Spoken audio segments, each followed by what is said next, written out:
So last session we started. It was right after the fight with the necromancers that were holding the town folk hostage. The more ruly town folk, anyway, were being held in the barn, and there were two necromancers that we fought behind the house, and were able to defeat. And then we started the session kind of immediately after that fight. Um, we um, we talked just a little bit to Cromwell, who said he needed to go somewhere to get to an unnamed friend. Um, we also convinced Cromwell to give I think Rita got a vial of his blood and Roland got some of his hair for magic stuff. And we talked to some of the different people about where people were. Zara wasn't there; she went to town to take care of some stuff. But all the other like people from Parabor were that we kind of knew were there, um, and seemed okay. We checked on the vault a little bit. There was some magic on it, and that was not there previously. It still had the vault still had its abjuration magic on it, but there was like an overlay of like additional magic on top of that.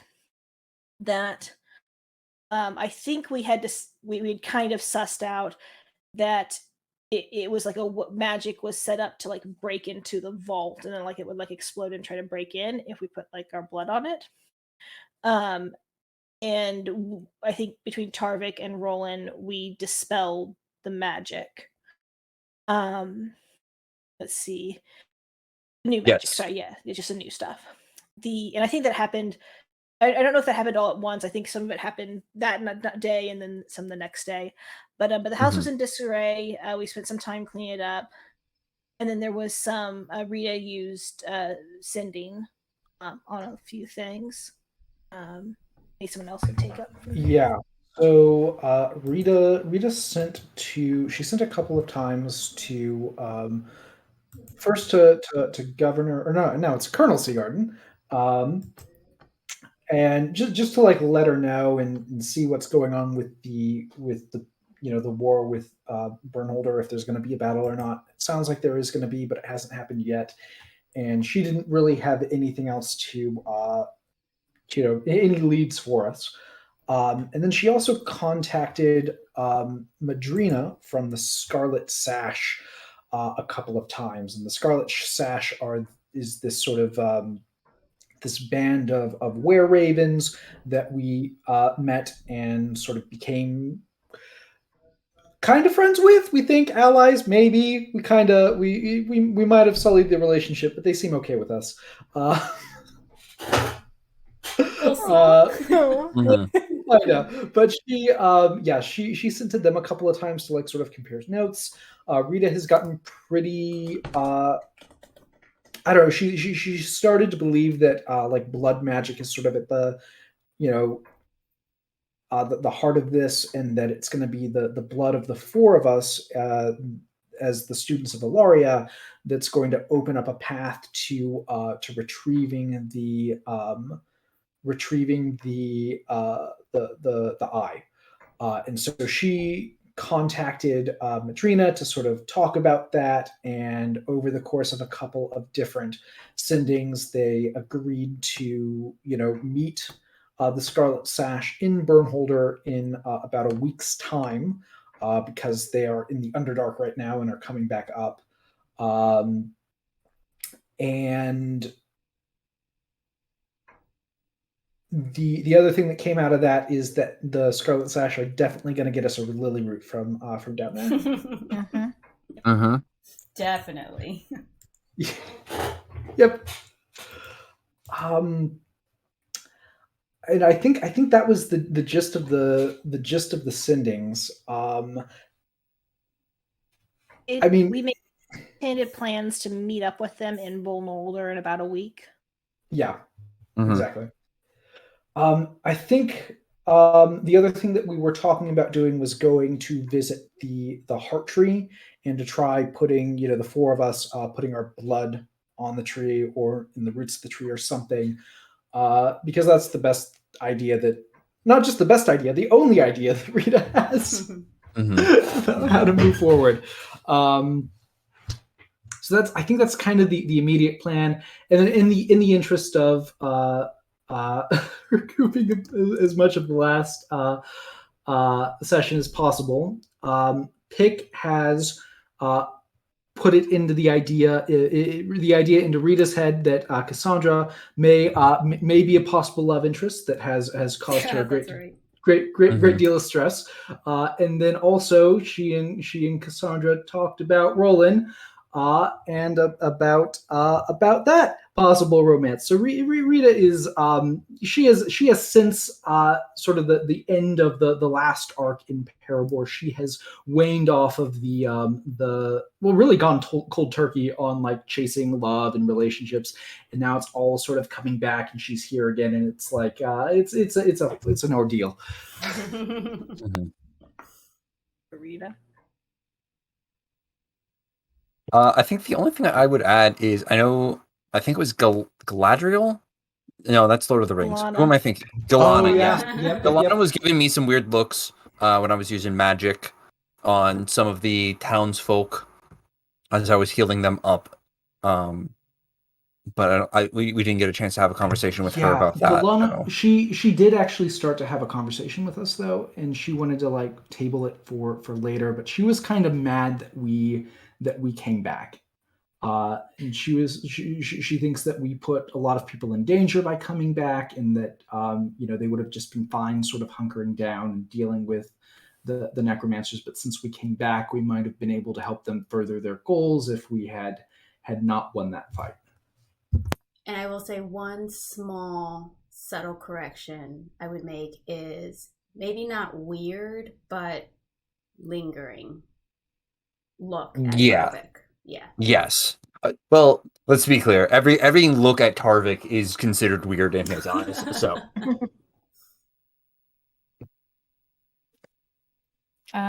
We did a long rest as well, and there were dreams that were had. Cassandra had a dream from the Raven Queen that there was an eye, and then that they were looking for, and there was a dark hand grasping towards it, and I would slash down at it, and it would disappear, but then it would reappear and stretch towards it again, symbolizing maybe how every time we kill the necromancers, they come back. And then something else. Oh, I think Tarvik also had a vision, and I didn't write it down. I didn't either. I'm trying to look through and see if I have anything, but I was like real scattered on notes then. I had two visions. Hang on. You think about that 1 sec. Okay. I saw a skull with a background in darkness, and the eye was in its mouth as well, which was kind of metal. Rita also had a dream where she was in like a pasture with a forest around, and the forest became very like sort of spooky, scary, and a raven flew up to her and kind of beckoned her, urged her to go into the spooky forest. I wrote down about Tarvik's dream that it was a skull, and it was his daughter in the mouth of the skull. Yes. And kind of like I think it ate her. Yes, I that does sound familiar. I just did not write that down. Sorry about that. The skull was smiling at you, and you only see a young girl's outstretched hands from its jaw. Yes. Oh, yes, that's right. That's right. Oh, I remember. I remember this. quotes. That was a good quote, mostly because that reminded me that I had asked what made a skull smile. But Yes. Yeah. Just an impression. I think that's it. Does that cover everything? Well, we shopped a little bit, and then we gathered. We're going to do a meeting at the tavern with Galana, Raylene, and Grafnark. Right. I did not write that down, but I believe you. Yeah, you guys went to Grafnark's and did some shopping. Yeah, and Cromwell made a great breakfast. Mm-hmm. He did. Oh, that's right. Cromwell was going to teach Roland how to cook a little better. Mm-hmm. Because Roland just proceeded to chase every flavor into something bland. Love it. Instead of cooking. Yeah, I love the Mhm. canon. Okay, so with that recap, lovely. And, if we miss anything, we'll pepper it in during session, but we'll go into our session for today. And I do want to make a small note for Cromwell. I am adding one little thing to the conversation that we were having about what your character heard. And so I'm just slightly adjusting it, and it may or may not come into play in this session or not, but I just want to let you know that I just chatted you about that in Discord.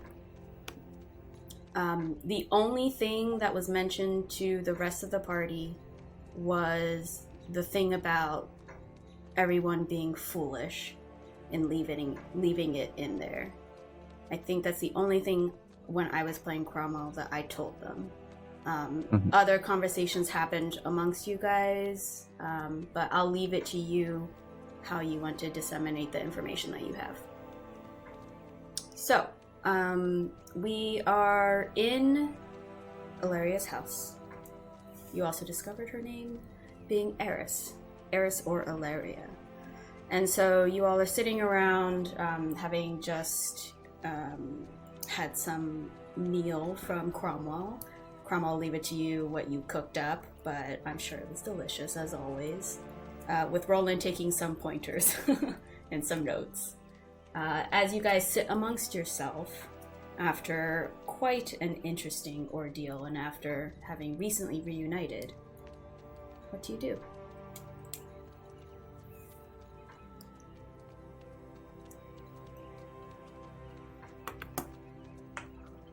Well, I believe we wanted to talk to the townsfolk about what's going on and share some of that. Protecting the vault. We want to tell them about what's in the vault so that they can protect it. Is that what you're saying? Yeah, at least the ones that we trust. I don't actually object to that at all. I think that's a good idea. I mean, the more that they know, the necromancers are probably going to come back, and if they know things, that's probably going to be dangerous for them. Oh, geez, is there something else we wanted to tell them? Maybe they wanted to tell us things? Well, Galana seems to want to talk to Tarvik about something. But they want to know what happened.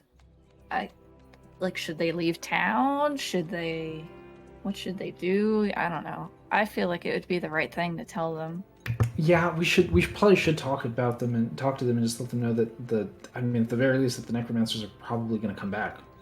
Mm-hmm.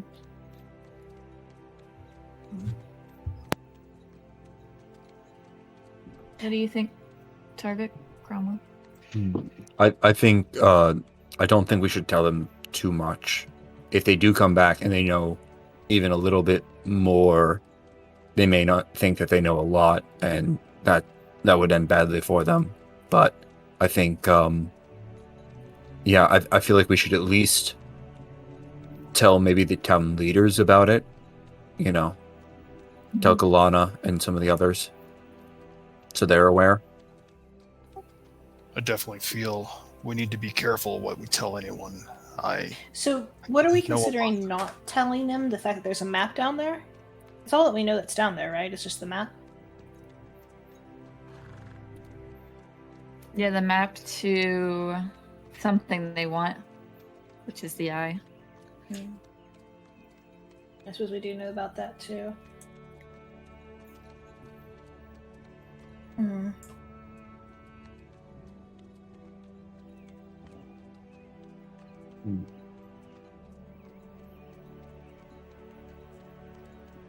I suppose we can let them ask the questions and then answer whatever they ask. But do you believe that they actually want to know the answers if they don't know the answers? It is very hard to know what you're asking if you don't know when you don't know the answer. Yeah, I mean, I feel like we should maybe at least do them like an expert. Well, I think we should at least meet with them. We can see where the conversation goes. I mean, Galana seemed to have some opinions and wasn't done dressing us down, maybe. I think we should just go and talk to them and see what happens. Like, we don't have to put on a whole presentation.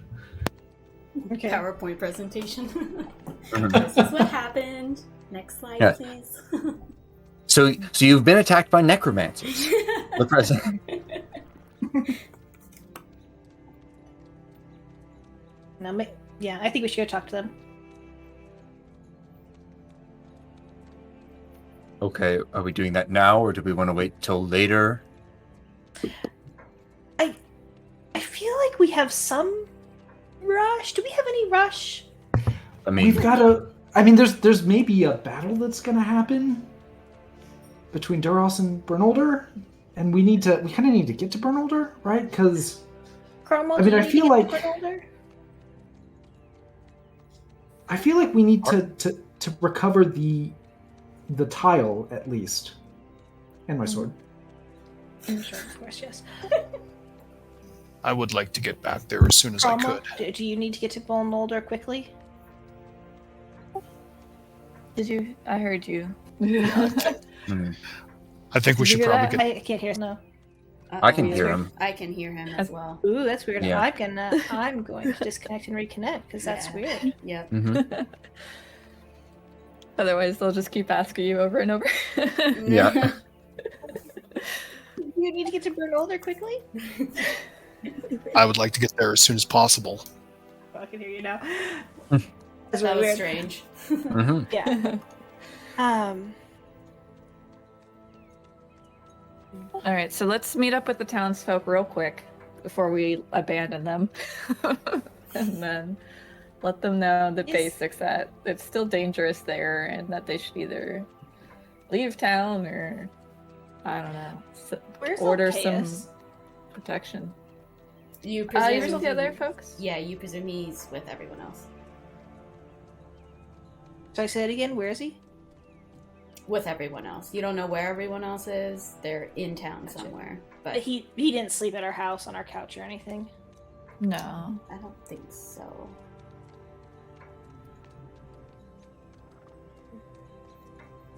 Let's stop by the temple and grab Galana and see who else is there, and get a Grotnar and Raylene. I think they're the three fighters of the town.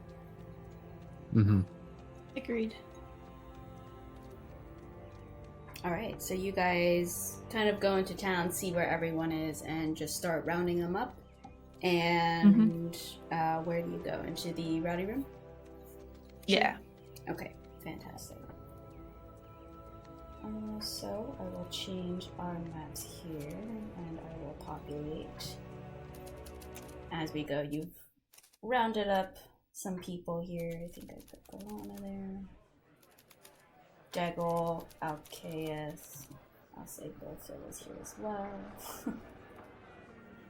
And you see some smattering of people as well that I will populate as you guys talk, but they all seem to be a bit startled and still a little surprised and kind of drowning their fear and nerves down with some beer that Raylene is kind of helping pass out, as well as some other people who are kind of assisting. Hi everyone. they all kind of quiet down and look towards you guys expectantly. So I imagine you all have some questions. Not the upbeat music. That was throwing me off. Everyone kind of gives like mutterings, and you kind of hear someone pipe up from the back. Well, what the fuck just happened to every one of us? I mean, that was some messed up shit, right? And he kind of looks around, and everyone's kind of like grumbling, yeah, like I was holed up, and like, you know, there was skeletons and etc, etc. So necromancers are attacking towns, particularly small towns.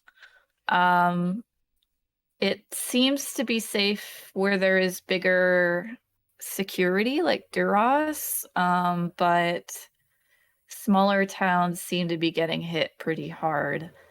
I don't know if you all have family in Duras, but you might want to head that way until we figure it out.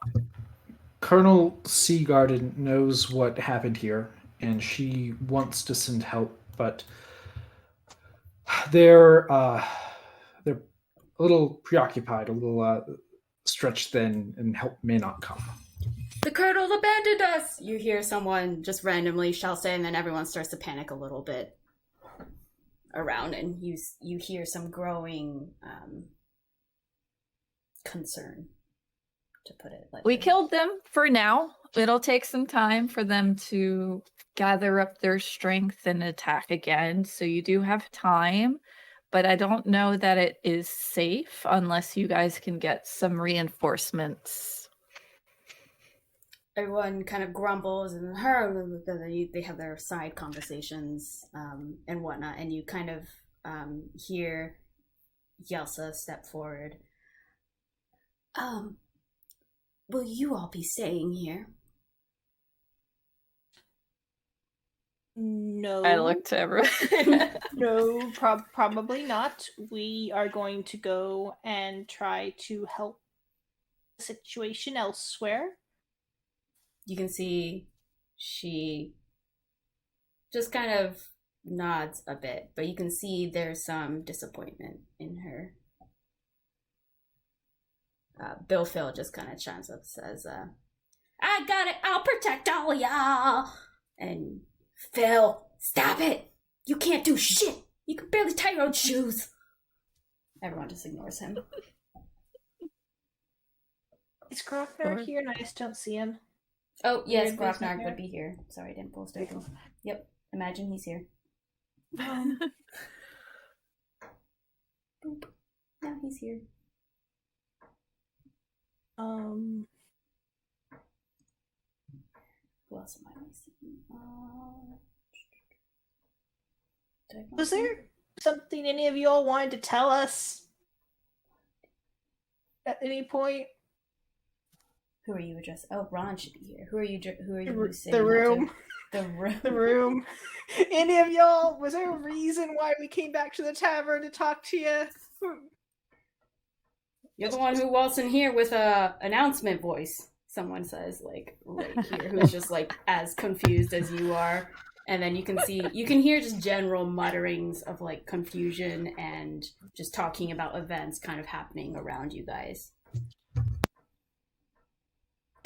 Well, we're sorry for the bad news, and that this is probably not is more concerning than anything. But they will probably be back, and you should probably not stay.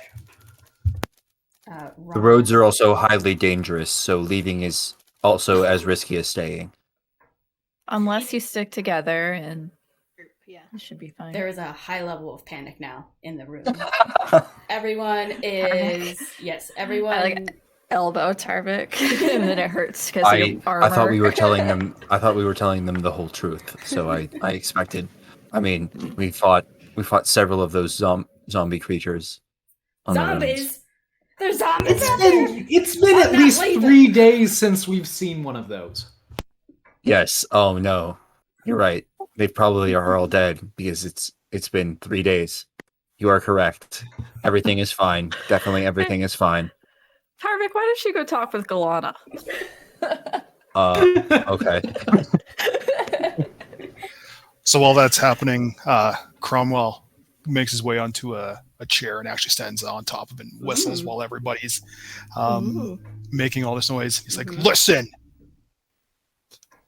These necromancers are going to come here again, and you can either stand around acting like a bunch of scared sissies, worrying about where your next meal is going to come, or you can gather up your packs and get out of town, get somewhere safe, because they don't care about you or anything. They're coming for stuff in the vault. So you can either stay here and die, or get going to Duras where you're safe. It's your choice. Would you say you were doing more persuasion or intimidation here? Probably more of an intimidation. Definitely roll intimidation then. You hear someone just kind of shout, "What vault?" As well as others some who were, less insightful, kind of believed Tarvik when he backtracked his statements, and who were a little bit more at ease. Others who definitely did not believe him and are still in a relative state of panic. Though there's no riotous atmosphere, there is definitely tension, fear, anger, and it seems to be building up with the lack of resolution in terms of what really should be done. Then Cromwell steps up, projects his voice to try and quiet down the room. Everyone does quiet down to listen to you, but as soon as you stop, you start hearing discordant conversation again. So in some parts of the room, you're hearing people who are saying, "Oh, well, I'm not going to stay here. I'm going to leave. I'm going to do what he says." Others say, "You're crazy. Why would you leave out there? You heard them. Zombies." There doesn't seem to be one group consensus amongst everyone who's here on whether they're going to leave or stay. It just seems to still be kind of discordant and split. You see Galana step up privately while all the chatter is happening to where is Tarvik? She's gonna find you. So she steps up to you and is kind of talking to you on the side. Mr. Tarvik, how skilled are you in your gifts? She kind of looks towards your hands and your general being.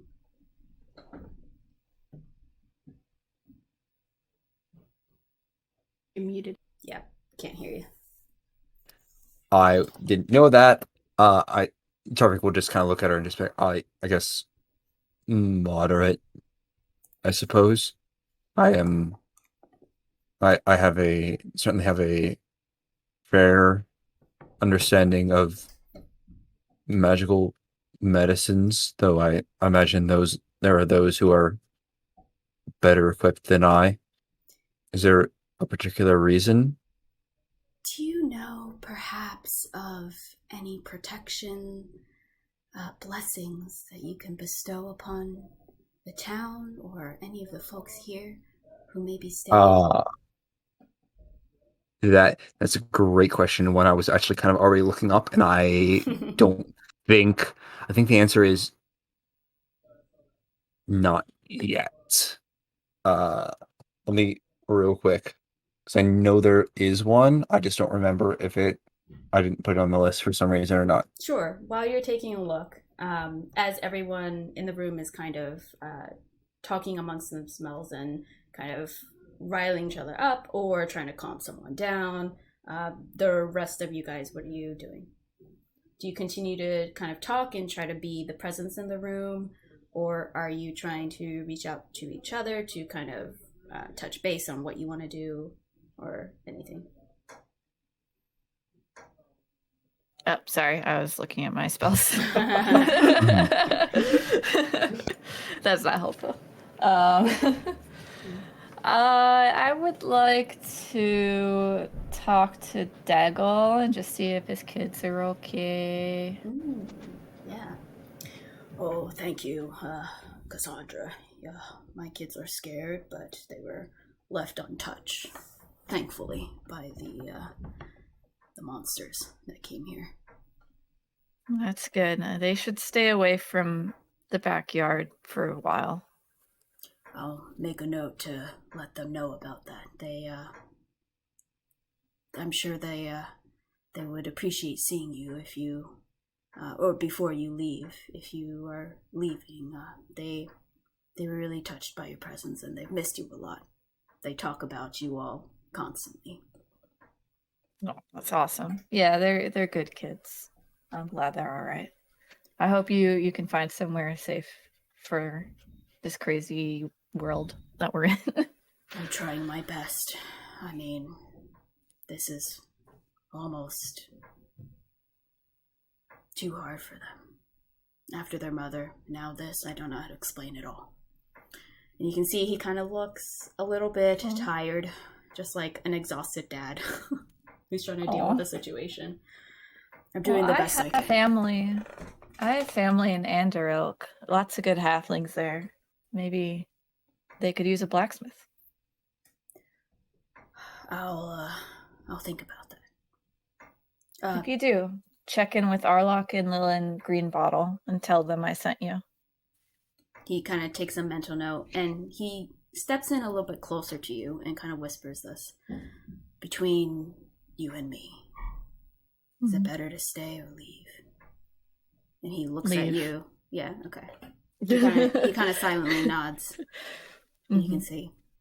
Very well. But stick in a group if you can. Bring a few others with you. I'll try to do what I can in terms of rounding up some few more folks.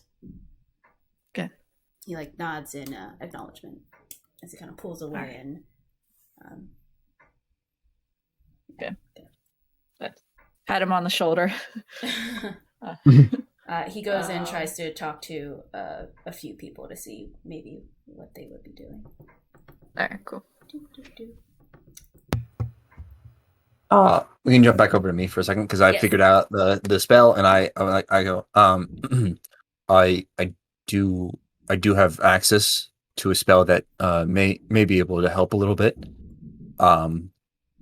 Unfortunately, it requires quite a bit of ingredients, which I would doubt the town has.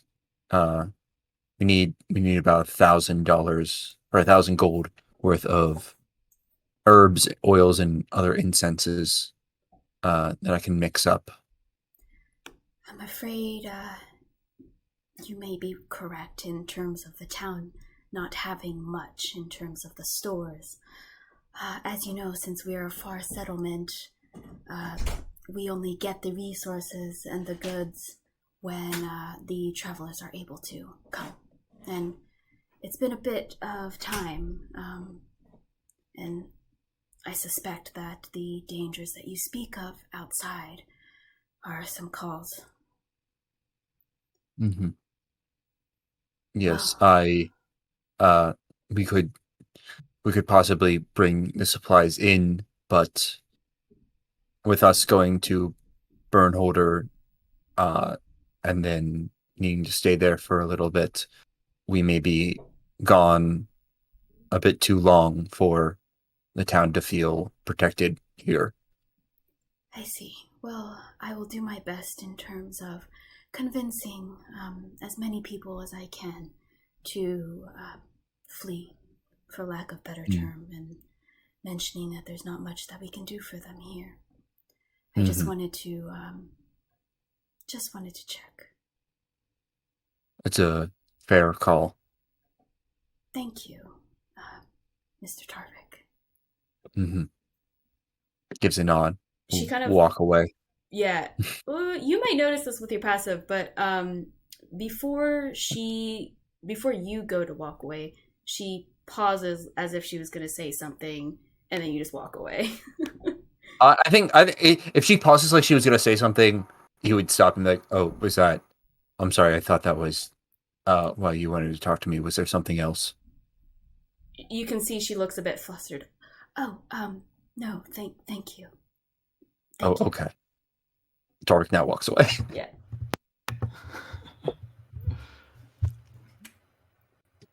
Rita would have, while these things are going on, Rita would have whipped out Pick and sort of sat down at this chair and started strumming out like a little bossa nova, trying to sort of help calm people down, get some ambience, make it harder to have some frayed emotions. Lovely. So I would say as you kind of pull out your electric guitar, you get a few weird looks, like people who don't know what that is, but as soon as you start playing, they are intrigued. For the heck of it, roll me a performance just to see how lovely your tune is.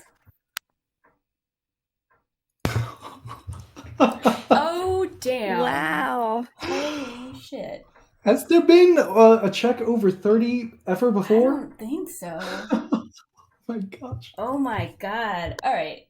This is like grabbing everyone's attention. The exact intent of playing this music to calm everyone down is carried off into the wind with this lovely music that you're playing. Everyone kind of quiets down, and despite the fear, despite the anger and the worry, they seem to be having a bit of respite with what you're playing.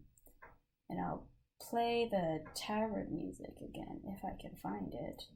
That kind of lulls everyone back. There. Anything in particular about this music that the kind of effect? Yeah, it's really just like a it's meant to be sort of calming and relaxing. It is a dance style. So maybe some people start dancing. I don't know. Mm-hmm. For sure. But I think Rita is going to, like, when she realizes that she kind of has a lot of people's attention, she's just going to sort of speak up over the tune and just sort of tell them,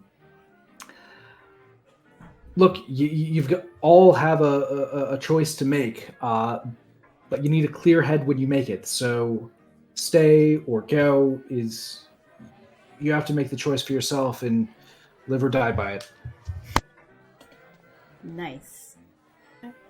I'm gonna maybe try to catch a few people in my group and say, maybe like Rita and Tarvik, and say, I mean, we could escort them.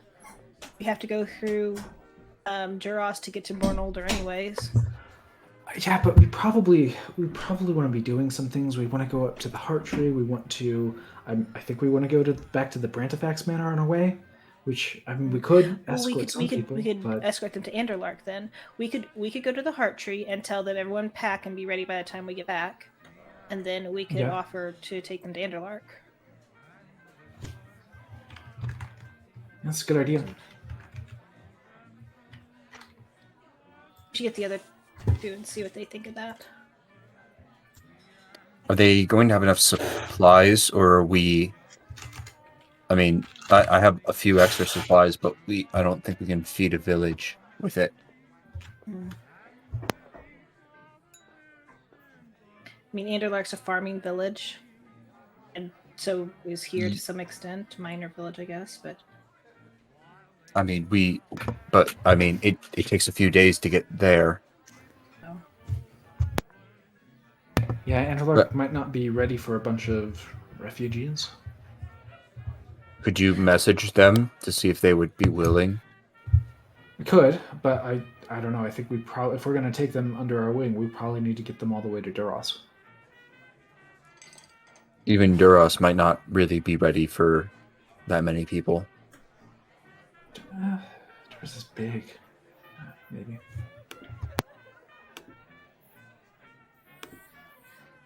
Maybe. But... I mean... Duras is also being, attacked on its outskirts and still going missing, but I don't know, maybe they'd actually be safer at the eye of the storm. At least there aren't gloomers inside the city here. It's really been like a while since we've seen gloomers. Like, I mean, Isn't we I mean, killed a bunch of them that Mhm. one night. Like maybe if they're being like controlled by someone, they may have reacted to that and stopped using them. I think that we can. Again, I feel like we could message the colonel to say that they are, or one, that we are bringing people down there, and two, to see if there are still gloomer attacks happening. The colonel's not in Duras right now. Could message someone who is in Duras, like my family, or like Mr. Magic Michael Dune, or one of the random guards that like helped us or something. Mm-hmm. I mean, your family's probably the best bet because Mike or any guards might have gone off to fight the dwarves. But they won't know about Yeah. Duras's capacity for taking in refugees. Yeah. Mm-mm.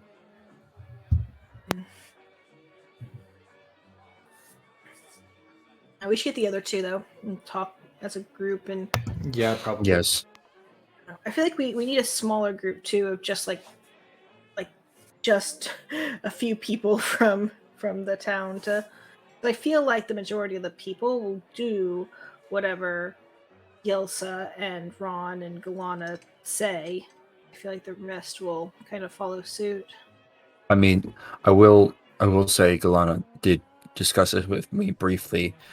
We could make the town into a safe haven. I do have the ability to do that. The problem is it is expensive. We don't have the supplies, and we will definitely further delay our own plans by doing it. But I could ensure that it would act as a line of defense, at least, against undead. Maybe I'm pretty necromancers. sure that we're going to be heading back here after we've concluded our business in Bernalder, but that's going to be more than a week. That's going to be too long. Yeah. Yeah. I mean, feel like again, if we had a quick way of getting. How long does it take to get to Bernalder? I mean, it took like a few weeks to get to Duras, and Bernalder's beyond Duras, right? Cromwell We need would horses. have some insight into that. Let's go talk with the whole group. Yeah, let's get everyone. Hey guys, come here. Hey guys, let's surround Phil Bill. Just talk around him. He's like talking to himself constantly. He's like Yeah. debating. So Phil wants to leave, Bill wants to stay, and they're insulting each other yeah. for their choices. That's a fair point.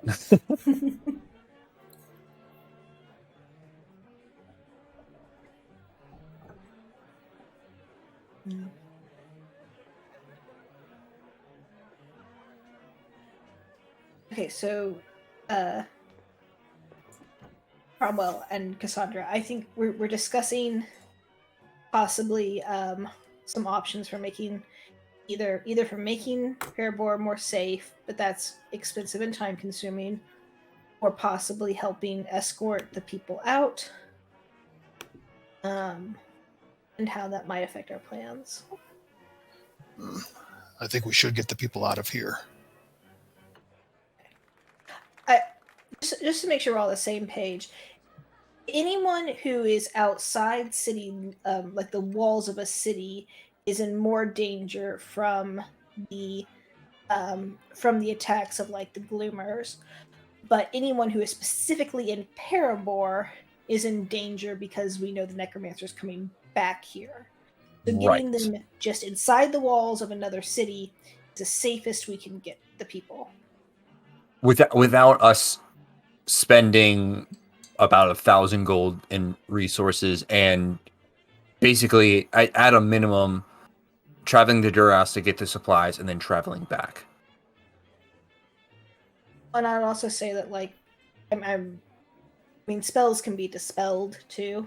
I feel like if we wanted to hallow Anderlark or hallow Duros that might be really effective against the monsters attacking them. I feel like the necromancers are going to come back here, and they're going to make a point to dispel any efforts we put here at Parabor. The big Wasn't problem, there a crazy plant lady in Anderoak? There think she would is. I don't think she would have 1,000 gold worth of the stuff, but there's a chance, I suppose. And it's a farm. Yeah, that is true. That might help. The big thing is, I don't think I could. Yeah, it's up to a 60-foot radius. So realistically, I'm probably not even doing all of Parabor. I'm doing like the church or the I was about to say tavern. like the church and maybe a couple of other buildings that are close by enough that like if danger came, people could go there. Which and definitely not all of Duras, right? right. Okay. So my vote is to try to convince them to let them to escort us. Let us escort them to Anderlark. That's I guess my vote right now. I am fine with that, but I think if we're going to bring people to there as even for temporary shelter, I feel like we should tell them ahead of time that we're coming. The last thing we want is to bring them there and have them get rejected and then force march them down to Duras. I mean, do we really have time to escort everyone? Like, Cromwell, what is your urgency for getting to Bernalder? We have to be there in a week, which we think is going to take longer if we don't have horses. And if we just walk everyone there, we're going to lose a lot of time. I just have some scores to settle there. I want to make sure that my family is safe.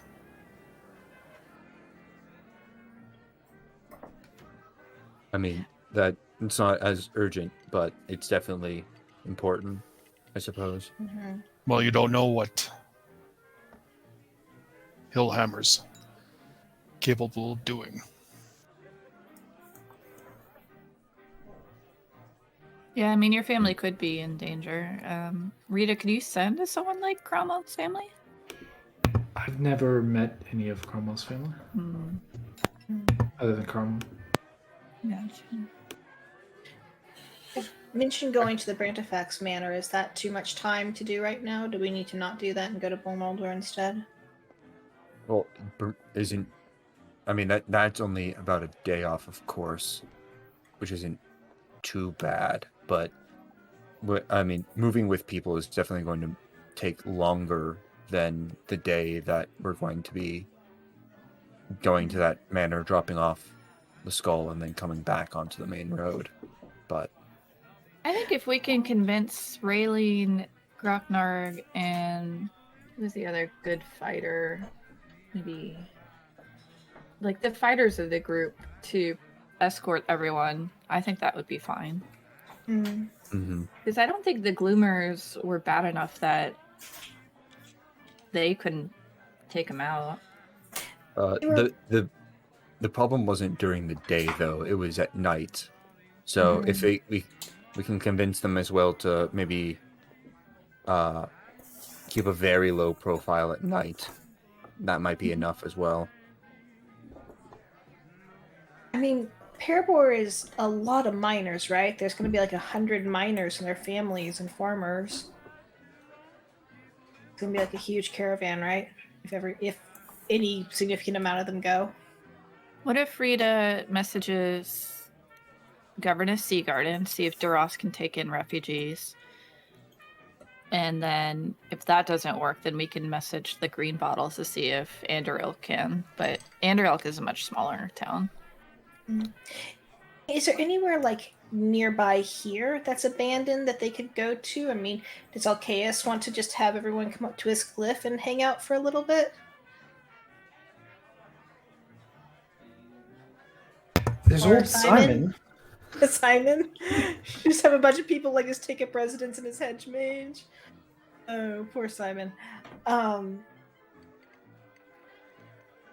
It bothers me how desolate the wilderness is with all the animals gone. I feel like people won't thrive out in the open, but I don't know, maybe there's some place safe that they could go. Spider cave in the mountain or something. Not this many people. Okay. Okay, so the plan is to message Sea Garden about refugees there, and then if that doesn't work, to message your family. Is it Anderlark? Am I saying this city right? Anderlark? Anderlark, I have. Oh, okay. I had Ander Ilk. So. Oh. Anderlark. I'll put it in the chat for spelling. Thanks. Anderlark. I was close, but had a couple letters swapped. Yeah, I definitely wasn't. You guys were close enough. Okay, but is that the plan? Is everyone okay with that? At least message and just see what they say. Yeah, I think we're trying to make a plan without any information, so let's talk to people, get information. Also, maybe before you did it too, one other thought is, so Mr. Magic Michael June got us here. He was able to cast a spell to get us here. He could, in theory, come to us, sleep, and then take all of us somewhere else. And it wouldn't take weeks to get there. It would take like a moment. I don't know if we can convince him to do that or not. Not sure. But definitely faster than walking to Duras. Cromwell, what? Sorry, Roland. Why can't you teleport us? Yeah. Well, you're really powerful. If I died, my magic shifted to a slightly different column. And my progression as a wizard might have been halted a little bit.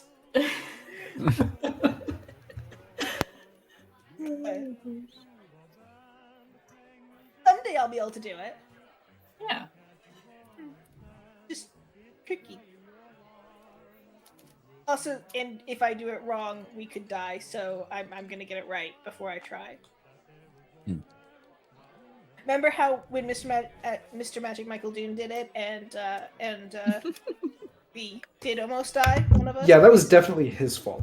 Yeah, we didn't ask to be taken there. He has to be taken to our basement. Well, he was guessing. Got close. And only Tarbek almost died. Thanks for the reminder. Well, and we did ask him to teleport us somewhere with aberration magic on it. That was maybe my bad. But, but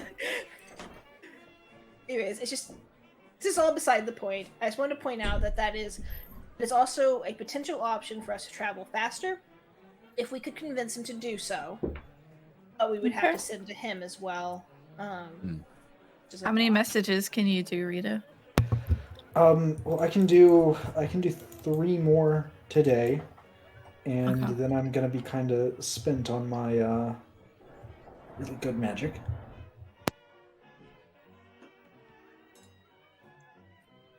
Okay, so that's the backup plan then.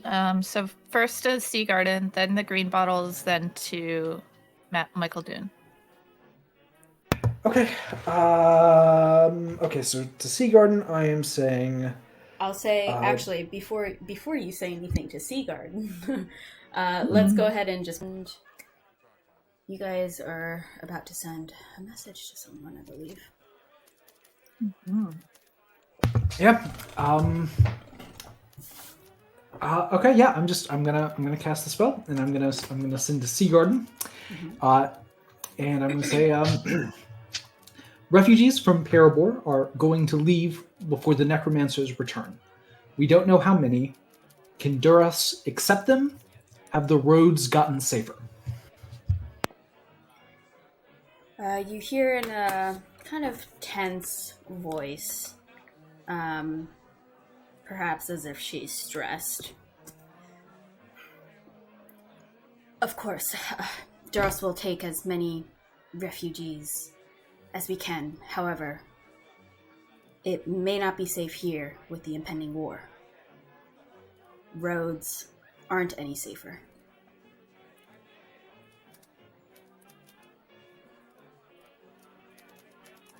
Okay, I sort of turn back to the group, and I just sort of convey that. It sounds like the roads aren't safer. It sounds like Duras will accept them, but Seagarden is worried that it's not going to be safe because of the war with Bernolder.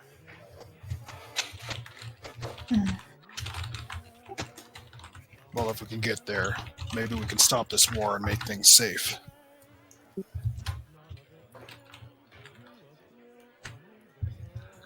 Yeah, let's just kill Hillhammer. Yeah. I mean, Yeah, so simple. Lightfoot's correct. in objectives, it does seem easier to prevent the war than it does to prevent the necromancers from coming back here. So, Yeah, at least the war is a known enemy, and the necromancers, who knows where the hell they are. or how long it'll take. Mm-hmm. Okay. Good to know, at least. So, knowing that, do we want to even consider taking them to Anderlark, or just recommend they make their way to Duras? We still don't know if any of them will come. I was going to ask Anderlark how many people they could accept and if there have been Gloomer attacks there. Yeah, I think it's still wise. Yes. I'm gonna turn to Cassandra and just ask, who do you think I should message? Lillian Greenbottle, the nice lady at the inn. She has connections. Got it. Okay. So I'm gonna go ahead and cast my next sending to Lillian, and I'm gonna say, refugees from Parabor are coming. How many can Anderlark accept? We don't know how many will come. Have there been more Gloomer attacks in Anderlark? Oh man, how would I respond? Okay, alrighty then. We can take a few folks, but it's a small town. What else might she say? Let's see. Regarding the attacks, we've been holding up behind the walls, but they're still continuing. What else did you ask? That was it. All right, then that's that's what she might respond.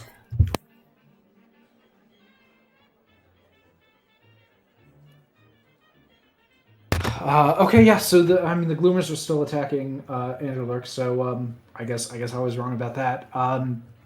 They think they can take a few.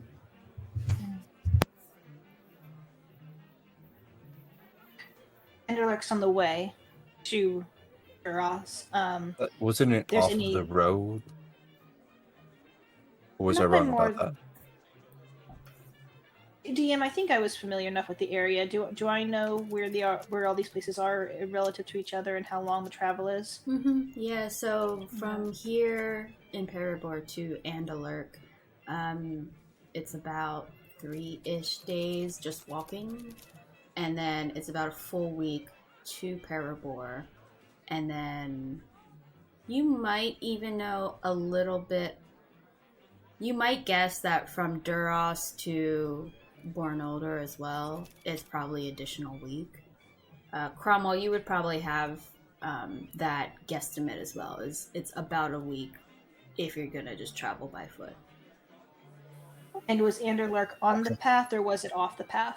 It's slightly off, but not too far off. So if you're going, it's like Parabor, and then you're gonna go slightly to the east and a little bit up north to get to Anderlark, and then you go down further south to get to Parabor. I don't know if that made any sense, but It does. Okay, it's not a direct line, but it's relatively on the way. Mm-hmm. Okay. So we should probably ask the townsfolk here what they want to do, and if a small group wants to go, we can take them to Anderlark. But if a large group wants to go, we can drop a few off at Anderlark and then take them down. I mean, I think we're getting ourselves too involved. Like, I think the people from Parabor need to decide what to do for themselves. Mm-hmm. I think in the end, it sounds like we have bigger issues, and we can't help everybody, and we helped a little bit, but we have to kind of move on and hope that everyone else can kind of make their own decisions.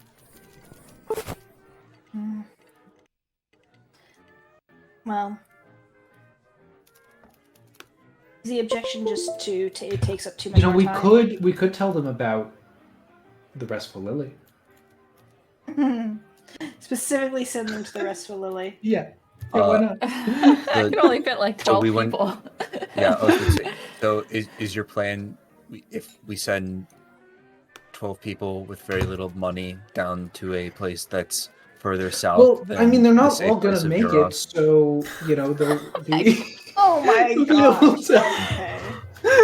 So you're hoping... Oh, okay. Rita. I'm sorry. Well, I think that with that, I at the very least, I think if it is going to take us a week to get to Duros, and then another week to get to oh crap, what, I literally just slipped out of my mind. The place that Andoril? wants to go. Andoril. Oh, or No. Boltnolder. Bornolder. Yeah, yes. We told someone we were going to be in Bernolder in a week. We need to start moving soon. We have to get Mr. Magic Michael June to help us travel to even have a hope of being there. Mm-hmm. We can't make that ride. Even if we rode right now, I don't think we'd make it in time. And we don't even have anything to ride. It's true. The horses are if we can get to Parabor, and the horses we can maybe. Yeah. Mm-hmm.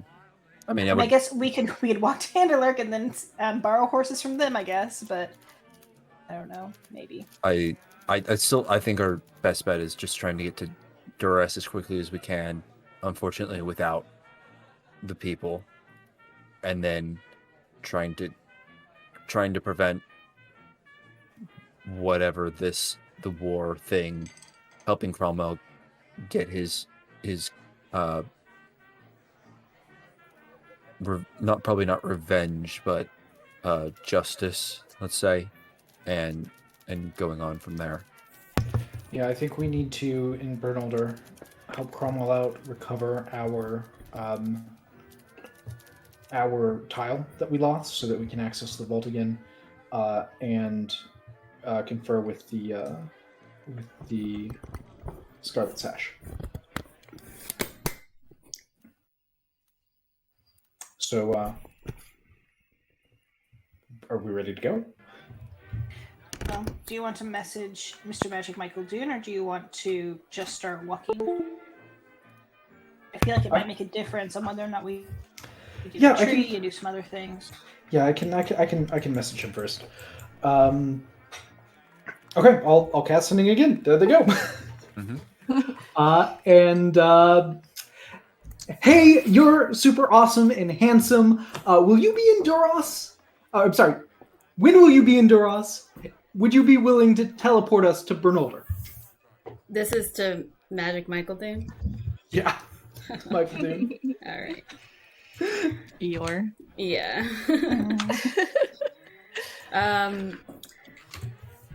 Oh, thanks. I'm here. Yeah, but I want something in return. Makes sense. And that's what you get. I'm gonna say what? Like Oh I said, no, because we don't have another message. He We don't. had like 10. He had like 14 words left. He didn't tell us what he wanted. I think he doesn't know what he wants. He's just, letting us know. Okay, well, fair enough. I'll probably have to message him again, but it seems like it's possible. Mm-hmm. Yeah. Well, that will be good. I need some additional supplies and spell component things in Duros anyway, so that'll be good. Okay. So do we want to hit the heart tree and then just go to Duros, or skip the heart tree? I'm fine with either. I'm still confused on what we would be going to the heart tree to do.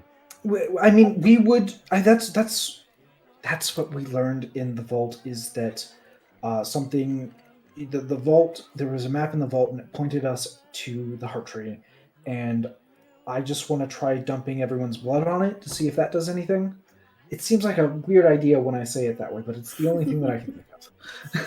As a reminder to everyone, you can access the there's a map as well as the accompanying script that were from it. If you want to refresh your memory on what those things looked like and what they said. Do you know what section they would be in? General? Yes, they are in Oh, just in general? at the bottom. Okay, that works. The map and the Ilaria's journal says, offer your life to love, but do not go far. That was like a cipher or a secret in the journal that we discovered. That's correct. If you look at the map, all of the marked places are places that we went to.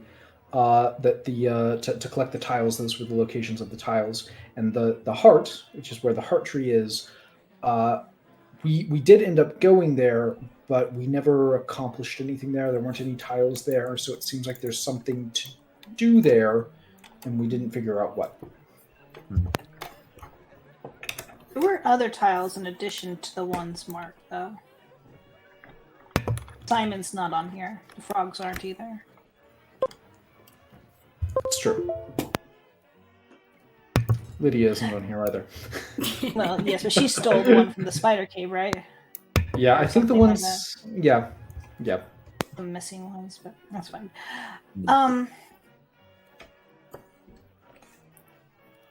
Yeah, I mean, I will Good, also it's fine. say, let's see. Oh shoot, they all closed. Let's see, there's 5 of you. If 3 of you want to expend your inspiration points, I can give you a hint as well. I do not have have any one? inspiration, so Oh, maybe I'll expend mine.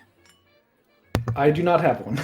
yeah, I was Oh, about to say, that's so it. I don't think we can right now. Yeah, right now.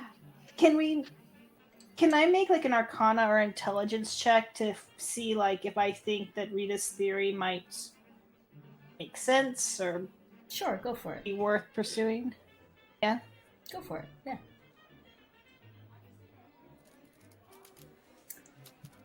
It's definitely a theory.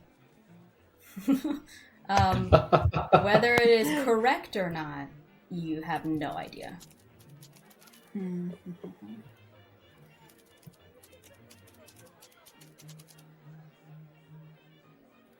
All right, let's go up the mountain. I mean, we're not going to be back here for a long time, y'all. I feel like if we're going to do it, we have to do it now.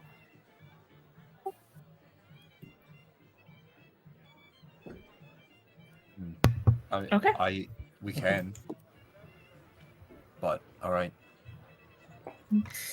Y'all want to vote, or are we good? You guys already went and did your shopping with Grocknark, right? Mm-hmm. Anything else in town?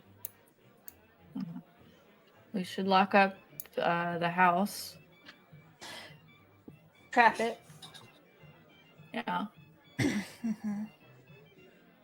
But yeah, then we can go. I'd like to put a flower on Ilaria's grave too. That's nice. Before you guys all leave, Galana tries to grab Cromwell's attention. And I'll wander. Great. So she makes her way to you, and she kind of meekly interrupts you guys, and kind of gives a nod to the side, Cromwell, asking you to kind of join her to the join her to the side, kind of a little bit away from everyone, a little bit more in private. Cromwell, it's very nice to see you. Mr. Scrillana, good to see you.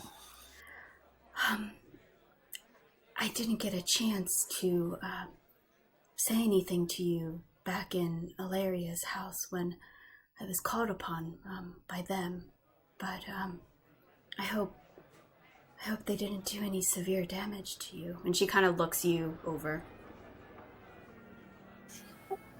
Cromwell kind of runs his finger over his neck where he still has a bit of a scar there. It's like nothing that a good night's rest can't help.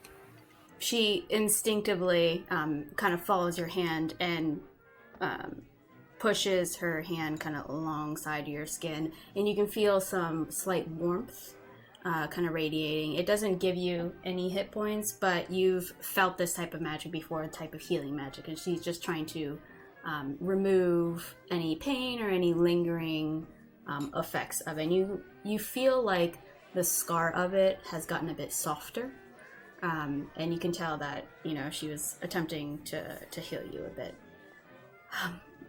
Unfortunately, there's not much I can do, but I'm glad to see that you're doing well. It's been a long time. I appreciate that, and I'm sorry for what has happened to Parabor and what we wrought. As am I, and it's unfortunate, but Elaria seemed to have been quite powerful, and it seems trouble likes to follow power around. She was, she tried her best to not let it get to the town, but I suppose this was inevitable. I wanted to ask you, when you were with them, and you can see she's kind of like staring off in the distance a little bit as if she's remembering the incident.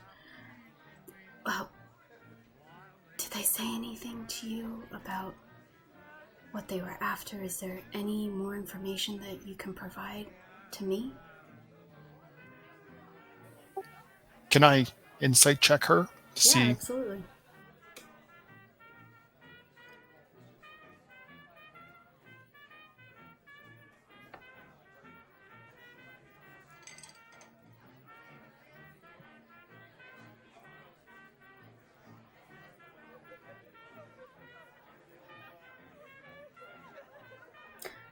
She seems a little worried, and that's why she's kind of asking if you have any information. It doesn't seem like there's ill intent behind her questioning.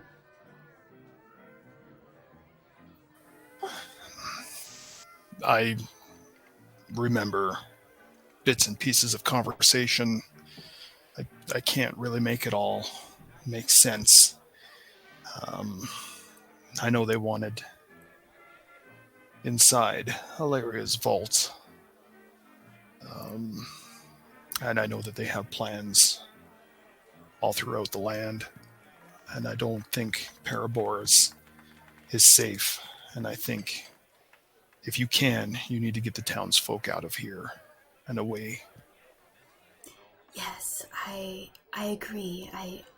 I spoke with your compatriot earlier, and I will do my best in terms of speaking with the other townspeople to make sure that as many as can be will be moving away from this location.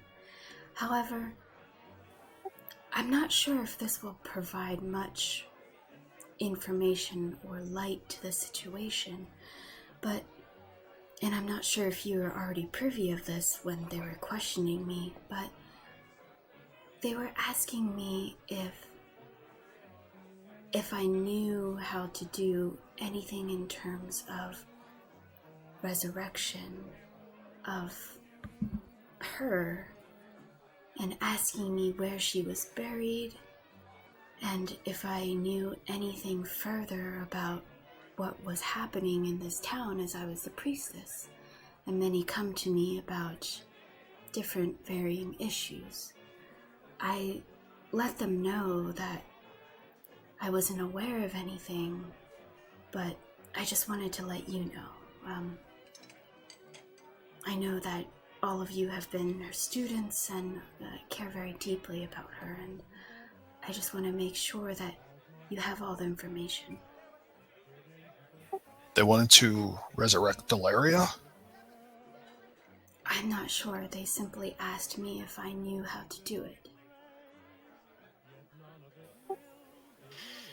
I wasn't aware of that, but I know we're going to go check on Ilaria's gravesite and make sure nothing's been disturbed there, but definitely appreciate that information. And I don't really know. You don't know what? Just, there's a lot of pieces to this puzzle, and I feel like I'm missing something. And even with my time in Vernolder, and then being brought here, I feel there's connection. She just kind of nods, kind of in empathy. Well, I wish you the best of luck as all of you journey through this, and I do hope that all of you will be safe. Putting yourself in the line of danger is not always the best choice, nor does it always hold the best outcome.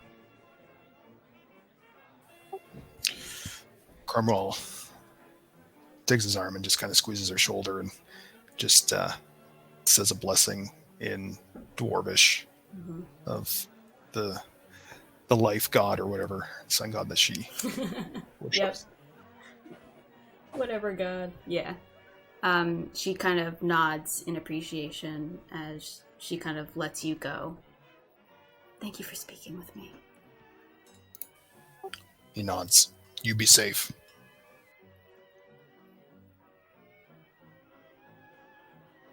I would say, Tarvik, what's your passive? You're the highest in the group, I think.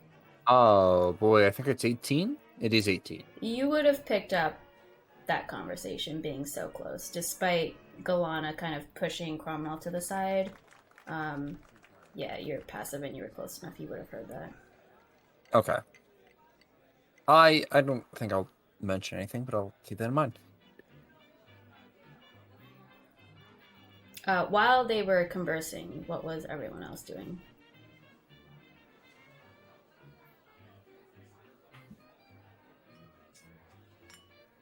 I was staring at them. Yeah, I stared at them too. Really? Were you trying to pick up parts of the conversation, or no? Like eavesdropping?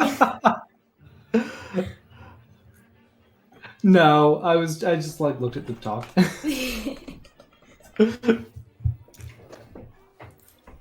What about Roland? Was Roland eavesdropping? No, just waiting for them to be done so we can leave. Alright, so you guys are off to where?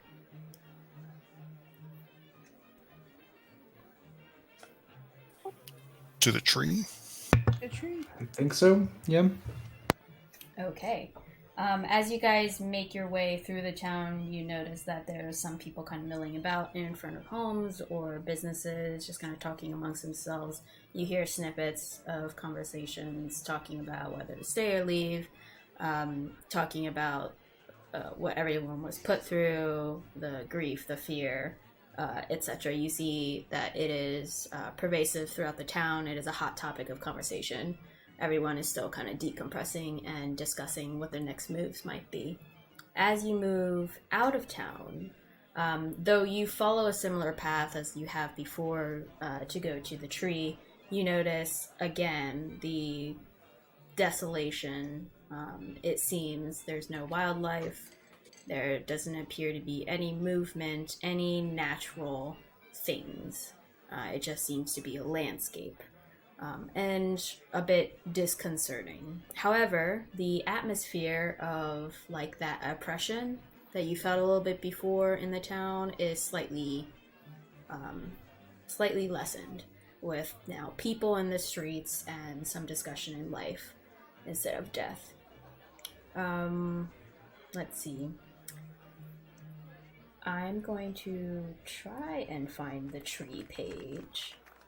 But while I look, you guys are kind of traveling. Any discussions amongst yourselves? Remember when Red helped us out here? Oh. Oh, Red. He's the one that shapeshifts, isn't he? Yes. Yep. He was a kid. Oh, does Cromwell know? Like, you mean the guy that ran in and punched someone and ran away? You know who that was? Do you remember Sammy? Do you remember Sammy and how Sammy went missing? Yeah. Actually, I was Little going to boy. ask you about him. Okay, no. Sammy was not a little boy. Sammy was Red. The same guy. Man. Yeah. Then why was he hiding as Sammy? We have no idea. No. We never caught up with him. We spied on him once with a scry, and we messaged him, and he talked back in Sammy's voice. We have no idea. Mm-hmm. Doesn't know that we know. Yeah, we haven't Never seen him really did again. trust And him. so much. That is, going unless on. he's in this very room. Wait, no, we're on the road. I look around. Make a perception check as you look around your traveling space. Yes. Nat 20. No. Oh. No, you don't see him. Alright. You feel pretty confident he's not around. Nothing is around. He's not here, Rita. We're good. All right.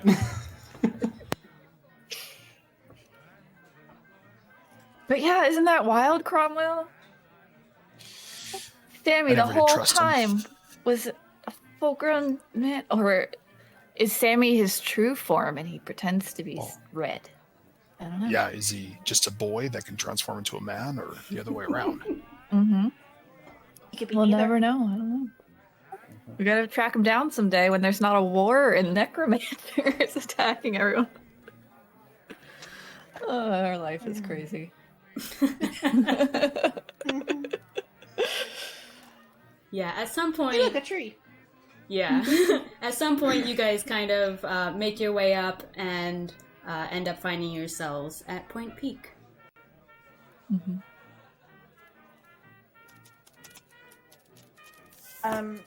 We'll Rita, say do it's you like wanna cast afternoon detect right magic? now. Early afternoon. Yeah, that's a good idea. And I will cast Detect Magic and start approaching the tree. Lovely. You guys did this before, right? I don't know if it was all of our blood. I think Cassandra put her blood there. But you guys Yeah, I did think it was- the detect magic, right? Oh, the Yeah. detect Yeah, magic. yeah. Yes, Oh, sorry. I did it. I cast it originally Mhm. last time, but I don't want Yeah. to take 10 minutes when Rita can just do it. Yeah. All right. Let me see if I put in my notes the specific school of magic, and if someone can beat me to it, inspiration. Okay, I'm going. Yeah, I'm probably in your notes. Yeah, those wild notes. Gotta load up. Gotta load the old notes. It's a different note file now. Oh, yeah, that's right. Okay. Because it would be the same, and I hesitate to spitball without referencing the specific note, because it would be the exact same as the last time you did the detect magic. No, I just have that it was definitely magical. Is there perchance while we're looking this up as I approach the tree, is there perchance a like any sign of like a hole that's been dug near the tree? Not yet. Okay.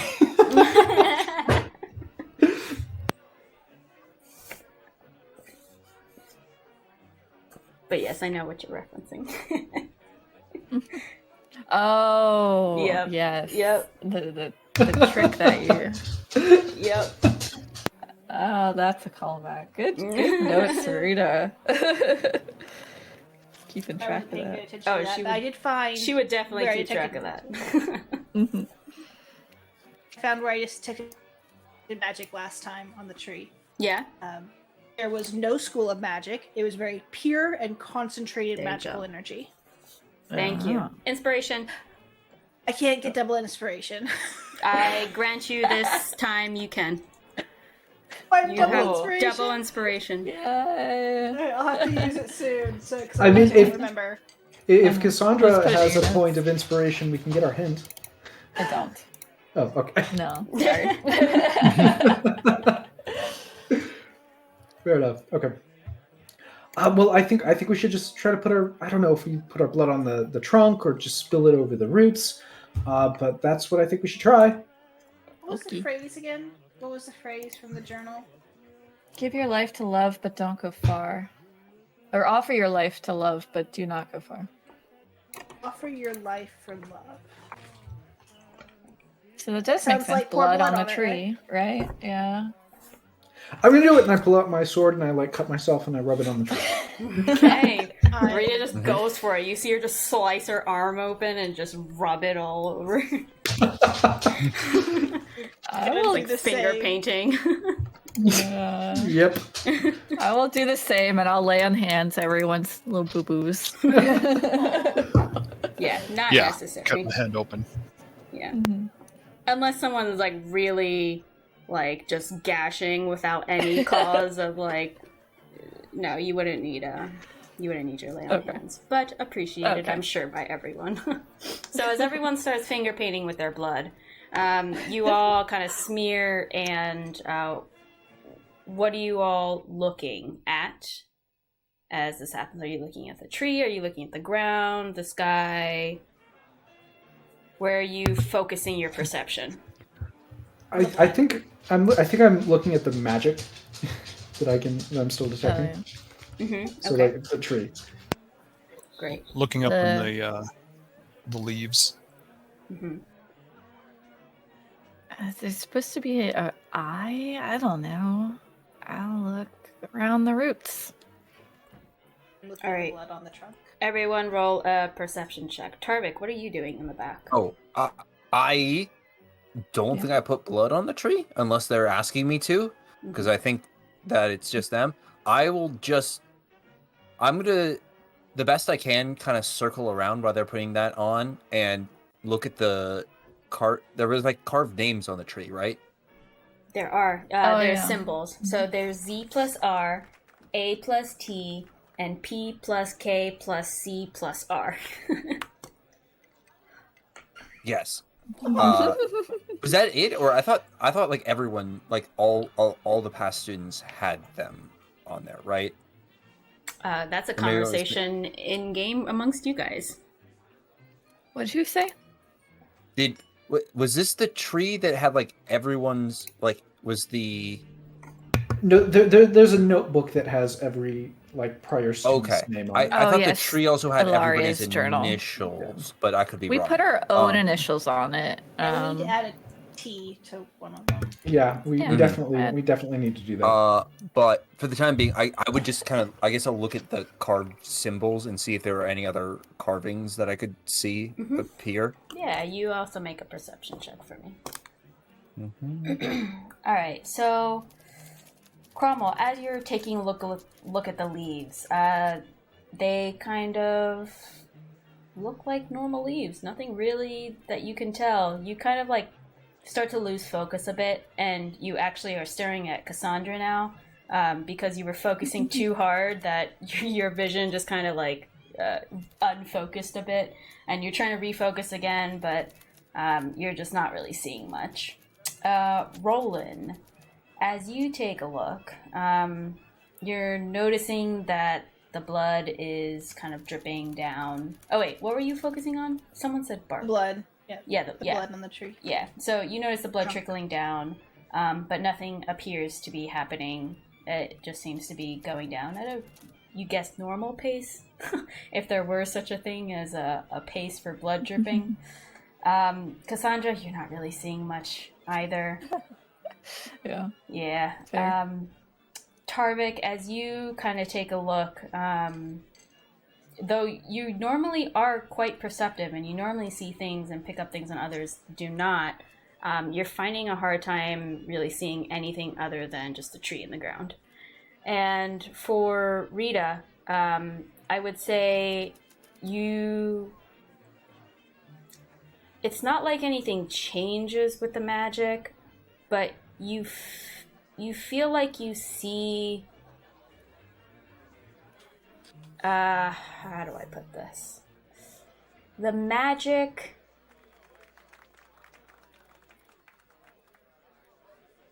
If magic could blink, you saw it blink. If that gives you any meaning, and if it doesn't, I can try to rephrase it in a way. But it's like not reactive, but it's not completely inanimate, or maybe inanimate isn't the right word. Okay, so it's not reactive, but it's not non-reactive, and it feels like... It just feels like something beyond. You can't quite grasp it. It's very elusive. I drop to my knees and throw my hands up in the air, and I announce to the tree, "Love, I offer my life to you!" How is your body positioned? I've just I've dropped to my knees, and I'm like, I've thrown my hands up in the air, and I'm announcing it up into the branches. Mm-hmm. Okay. How would you say your token is placed? How close to the tree you are? Oh no, I'm probably closer. I'm probably like here. Okay. As you kind of shout this, what is everyone else doing? You all hear Rita shout this and drop to her knees, hands to the sky, looking at the tree. Yeah. Yeah, my life for love. My life for love. Harvick just watches from a distance still. Hoping that maybe the tree has said something to any one of them. I do the same, but I put one hand on the tree while I say it. Okay, so you place a hand on the tree. Everyone drops to their knees? Yeah, sure. Mm-hmm. Yeah, okay. Tarvik, you look onward as they do so, and nothing happens. I love it. It was a good idea, Rita. Yeah. Okay. Well, I tried. What's this on the map? Just a rock? Great question. We did something there. That was definitely something that happened. We buried something there, I think. Let me look at my notes. What did I do? Alright. More inspiration if you can find it before I can. Well, I know we buried orc bodies, but I don't think we buried them by the tree. Nah, I wasn't here. Okay. Oh, we did carve a T for Tarvik already, apparently. Oh, did you? Yeah, I have it in session 31. If you have session 31 on AB, that's probably where the notes are. Oh, yeah, you did. Okay, I'll add that to the sheet.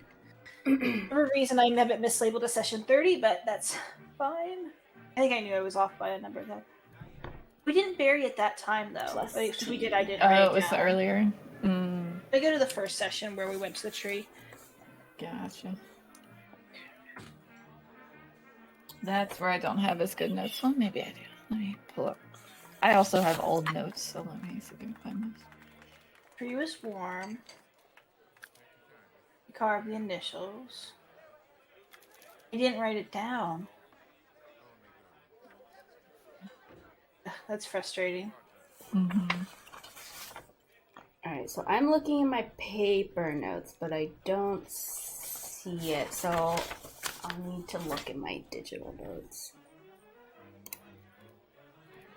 Which are not being friendly to me right now.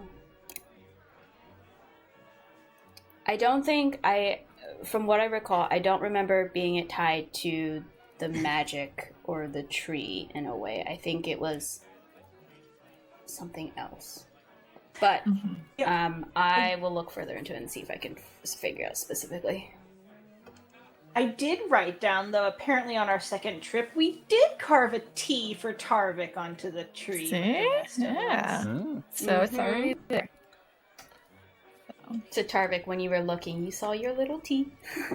I did. I still didn't Like do any of the squished in. things, but Squished into the corner. I don't know. We could try asking the Raven Queen. Maybe if you cast Sending to the tree will talk to us. Oh. I would love to, but I am out. Hello, tree. I could. Tarvik, what kind of cleric are you? Are you a nature? Can you speak to this thing? No, I cannot. I cannot speak to the tree. I'm sure the tree is a fine tree, but no, I don't talk to them. All right. Man, if this tree was a person, it would be blushing by that compliment. This is a fine tree. I don't want to hurt the tree, but we could dig around the base and see if there's anything under the tree. I'm sorry, you don't want to hurt it, but you carved initials on it already? Yeah. Not wrong. Alright, so you want to kind of dig around in the roots. What are you trying to find? Are you digging the dirt around the roots? I was more posting this to the group as whether or not we wanted to spend the Okay. time to try this. Anyone look at me like I'm crazy? No, but I just remembered I forgot to put a flower on Elaria's grave. Sorry, Elaria. Yeah, we did. Hey, go back. Everyone's on our way out of the veil. Kind of. Let me look at this I don't think it is. journal again. Yeah, it's really It's not. by an hour or so, not by multiple days. Well, I for one I'm satisfied with the tree. If you want to go digging in the tree, that's fine. But I am out of ideas. Maybe it's like the Raven Queen and you really gotta hurt yourself. When I was communing with her, I was nearly dead. I don't think it's that bad. Okay. I mean, that sounds like something that a god of death would have as part of their rituals. This is a tree of love. It's asking us to offer our life. I'm just gonna hug the tree and be like, "Hey, I love you, tree. Do you need anything?" I give it a little water from my skin. Roll a persuasion check for me. Okay. Okay.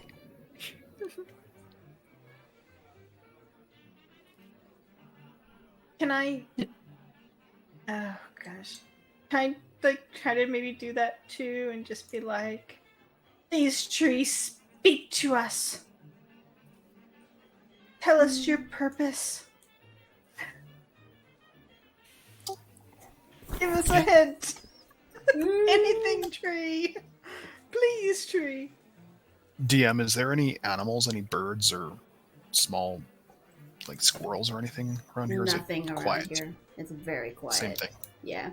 And if I haven't emphasized it, definitely lack of animals and nature. And it's very unusual. Does the tree seem any less healthy than last time we were here? It does not. Nope. Unchanged.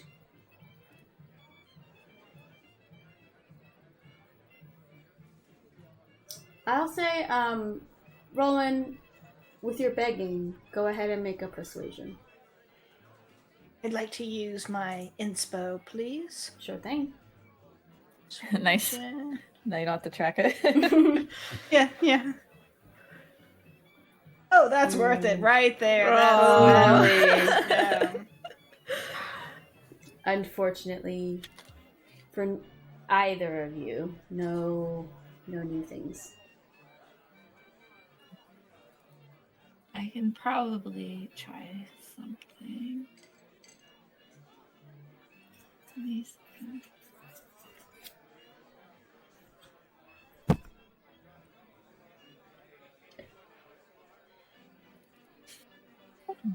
I was thinking maybe a ceremony, but none of these ceremonies really match up.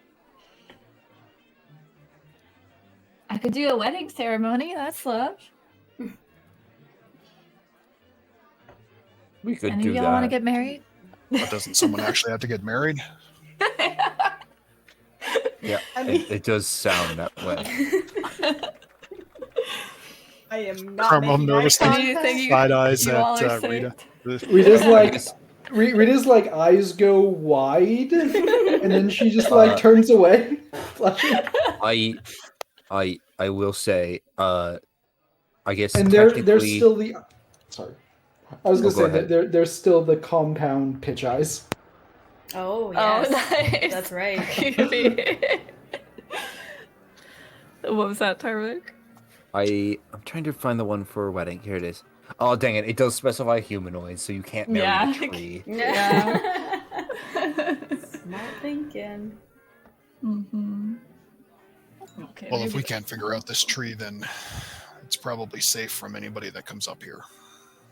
Yeah. Mm-hmm. I guess then we should try to get to Duros as quick as we can. Who knows what Michael Dune is going to want us to do for him. Okay. And I will say, I'll leave my offering open on the table for any time in the future. If any 3 inspiration points get pulled together, you can receive a hint from me. Okay. Sounds good.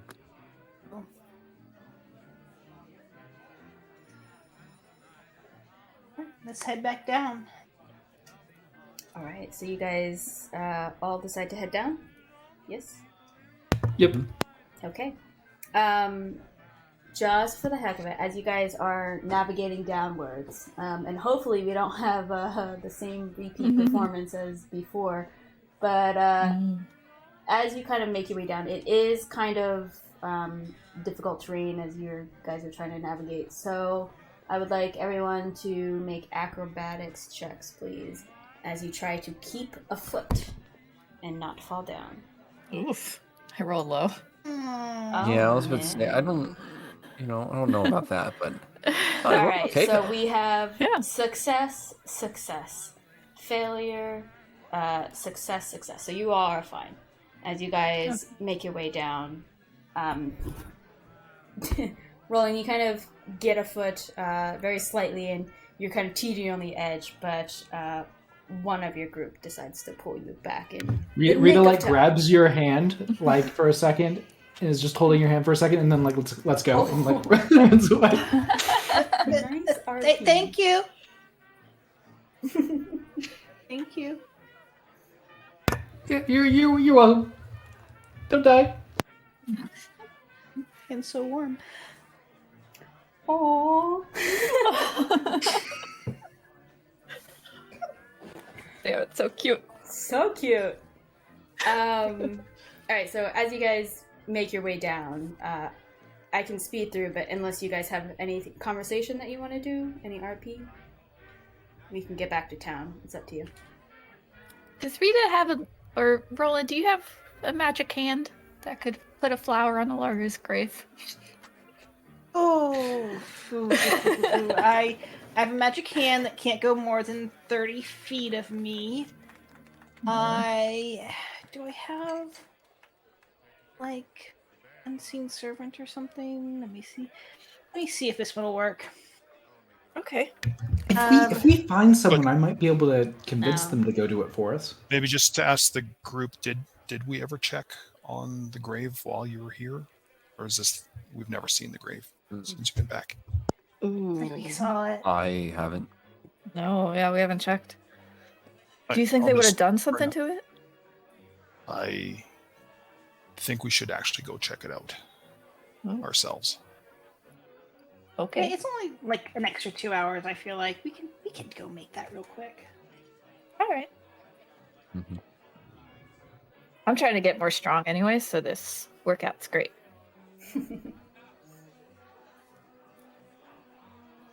All right, And negative one.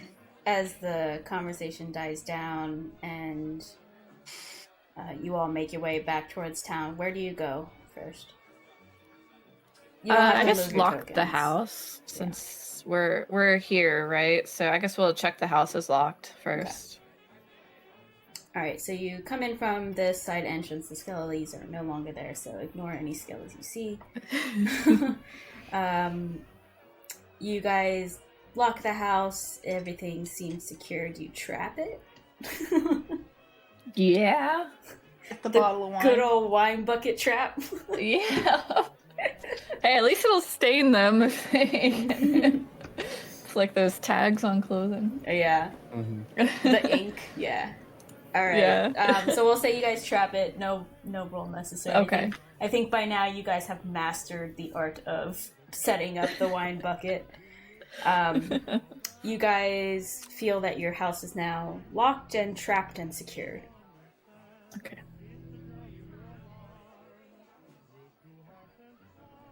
All right, to the graveyard.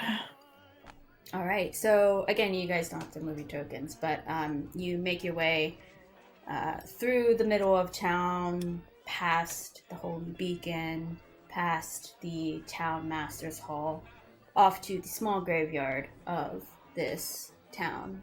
And you noticed that the headstone of Elaria's has been cracked. The excuse me, the dirt in front of it has been dug out. And that's what you see when you approach. Do you approach further? I take.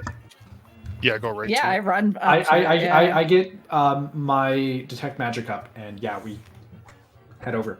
Great. You guys rush forward to see. You notice that Ilaria's body, decayed, still remains there.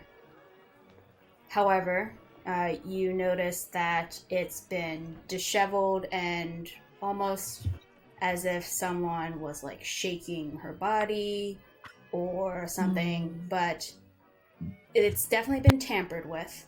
And Rita, as you have detect magic up, though it's severely faint, you do sense some remnants of necromantic energy. Someone did necromancy. Oh my gosh. I can do my ceremony. This will prevent her from being undead for 7 days. Funeral rite. All right, let me take a look at this. Tarek, Just are you a the bottom. cleric that can speak to the dead? I can actually. Don't we have like a yeah, pottery wheel? I have a wheel. I pull the lover's pottery wheel off my back. Oh, throw that into chat as well, or show if it's a card. I think it might is be a an card. item. I can't show it, but I can Which find section the is it item. in? Beyond? Lover's Oh. Pottery Wheel. I got it. I'll show Yes. to everyone, so everyone has There it. we go.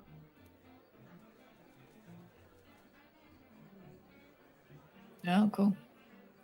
I will allow you to do that, but then I'm doing the funeral rite. Okay. What do we ask? Oh, well, What the fuck is with the tree? let's. Yeah, I mean, we can ask that. The big thing is with this spell, it will only know things it knew while it was alive. Okay. Also, I do need to check and see on something because I don't. Oh yes. Actually, I can't do it because the creature's been dead for more than 10 days. So You can't. that has been passed. All right. Okay. Then I She might be able to tell shall us something. open up my powdered silver bag that Rita got me So I think Finally. unless I'm reading this wrong, it says the spell fails if the corpse was the target of the spell within the last 10 days. Oh.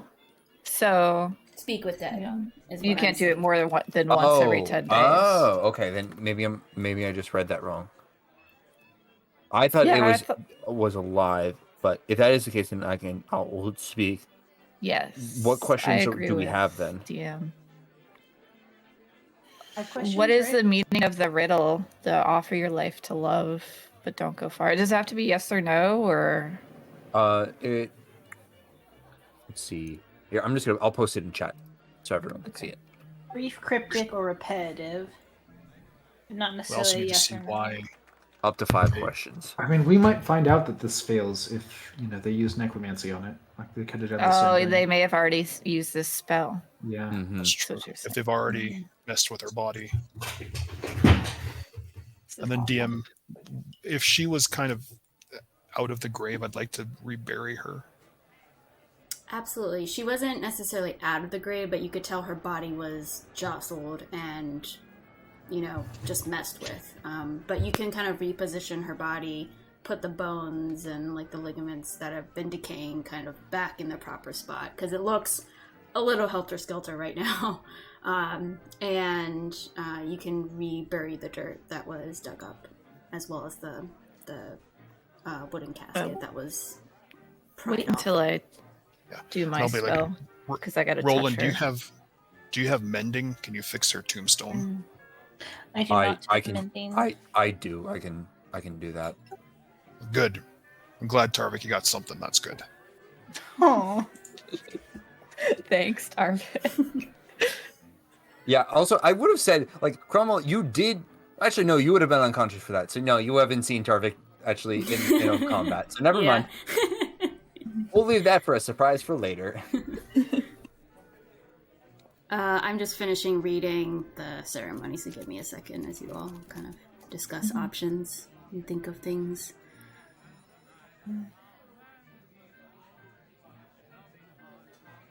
okay. So we're just asking questions, though, right? For Yeah, it has to be questions she would have known in life, and because I'm asking them, I don't know if she'll answer them or not.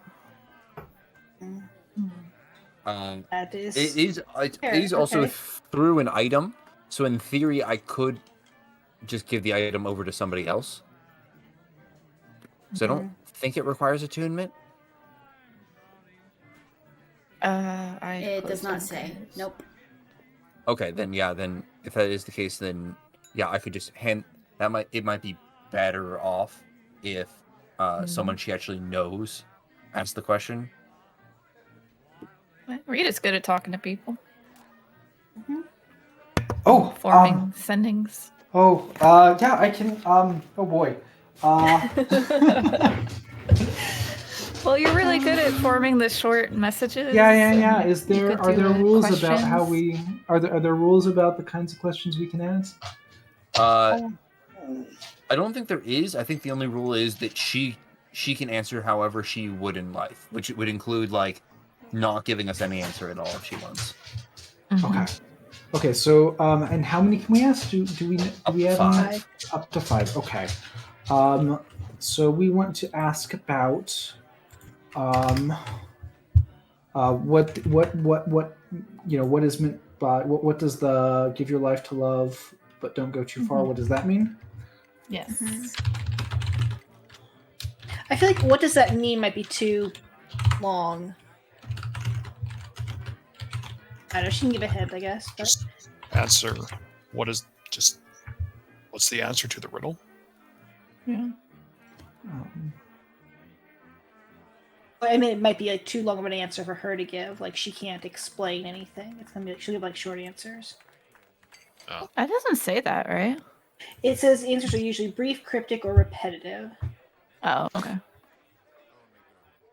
Usually, we could ask her. What did the necromancers do to you? She wouldn't know that though. Oh, because it happened only her after she was living alive. Yeah, it's But only we could when ask she was alive. We could ask why they wanted her body. because she would know maybe in life why they'd come after her. Yeah, that's a good idea. Great idea. Where's You could the ask eye? her. Yeah, I was about to say you could ask her what she knows about the eye or the hand or the ritual or anything like that. Yes. Oh, Cromwell, there's a crazy ritual with this eye. Tarvik, can you tell Cromwell what that seer told you? Yeah. As Tarvik goes digging into his bag, and I go digging into my notes. Thank you. That was important. It was.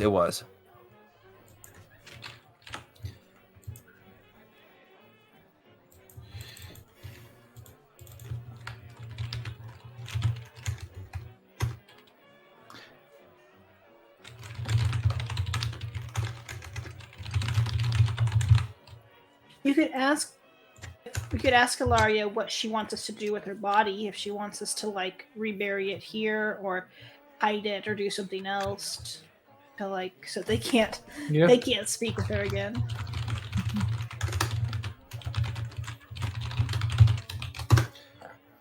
Should we trust the Scarlet Sash? Do you think she would know them?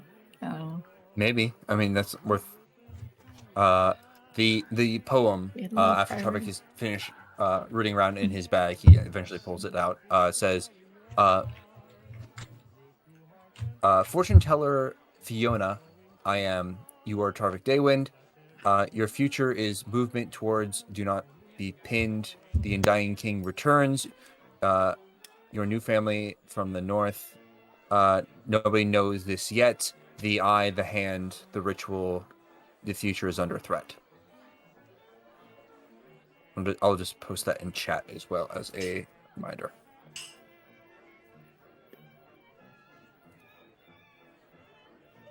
Okay, so far I have, what is the answer to the riddle? Give your life to love, but don't go too far.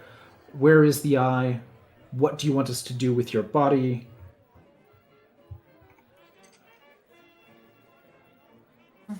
Mm-hmm.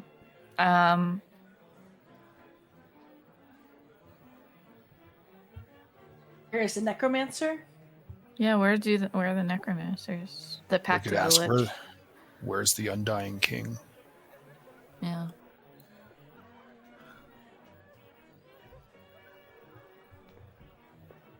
What did it say about the Undying King? That the Undying King returns? Undying Yeah. return. And she wrote about the Pact of the Lich serves the Whispered One. I don't know if they're the same.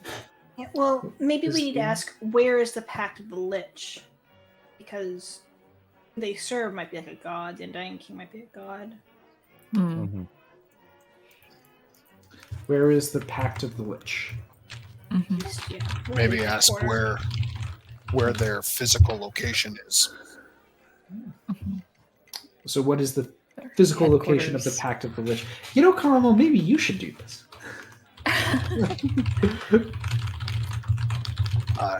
I'm not good at speaking. Okay, fair enough. Can we ask, is there anything else in the vault besides the obvious? Oh my gosh! Then we'd have to have an inventory of everything we found. It was literally just is the there map. Is there anything hidden in the vault? Because everything else was like out on display. It was. There's all. Yes. You're right. Okay. Is there anything hidden in the vault?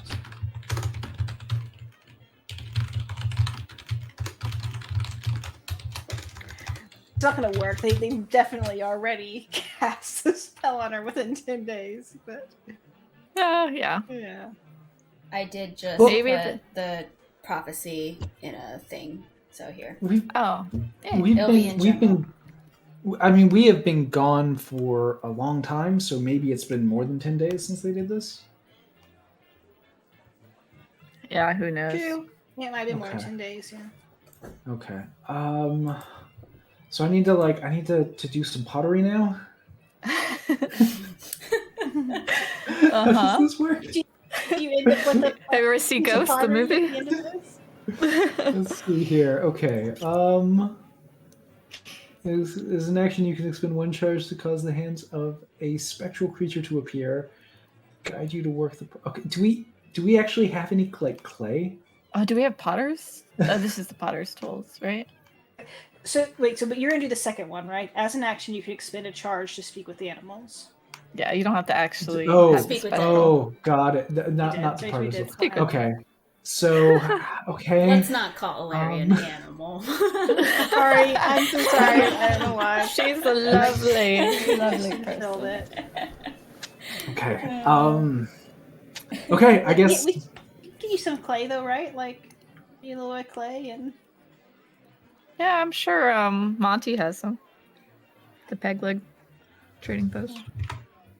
You But you could don't need it right easily now. find clay like in the ground somewhere. Okay. Yeah. I mean, there's an undug grave here. Just, okie You don't dokie. need clay right now. As a dwarf, would I know soil? Easily enough, you guys will have no trouble finding clay. Okay. All right. I sit down at the pottery wheel and I start I don't know. I'm guessing it's got a foot pedal to get it to spin. So I starts snapping on that, and I start. I imagine this is like a travel, to go version. All right. I get it spinning and I cast the spell. Describe to me how you cast it. Well, I start spinning the pottery wheel, and I put my clay on the pottery wheel, and I start working it, and I don't really know what's going on, so I'm just Elaria, are you there? That wasn't my question. Answer my questions.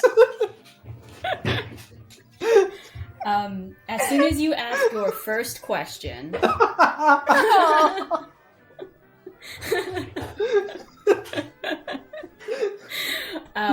you notice there is no movement with the skeleton. All right, I think she knows that wasn't the question, so we're gonna give it a go now. Okay, you got this. I'm gonna start with what do you want us to do with your body? You take a look. Give her some context.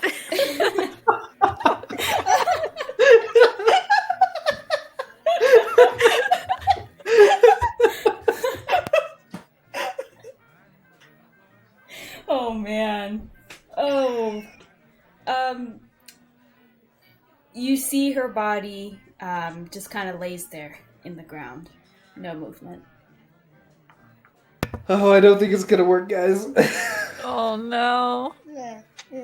Try the big one. The riddle. Well, I mean, Just try do one we more. really do we really want to give some of those, speak some of that knowledge out into the air if we're not going to get an answer? We've been discussing it in the Okay. open here in the graveyard. This Don't ask me questions. Actually, I'd like to look around and just make sure nobody's looking Make around. a perception Are we alone? check. This does probably look really weird.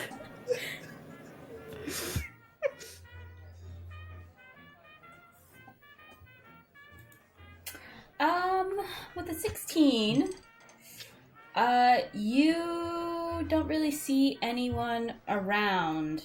However, you catch, at Galana's home, which is over here, one of the curtains from the window seems to be moving ever so slightly, as if it was held open and then closed recently.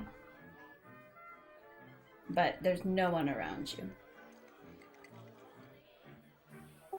Now, the spell did say that she didn't have to answer. So maybe Correct. these questions is something she doesn't want to answer. But I think we should keep asking. Do it, Rita. So I'll keep going. What is the answer to the riddle? Give your life to love, but don't go too far.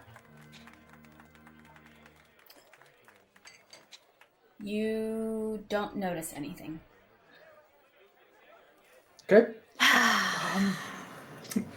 Where is the physical location of the Pact of the Lich?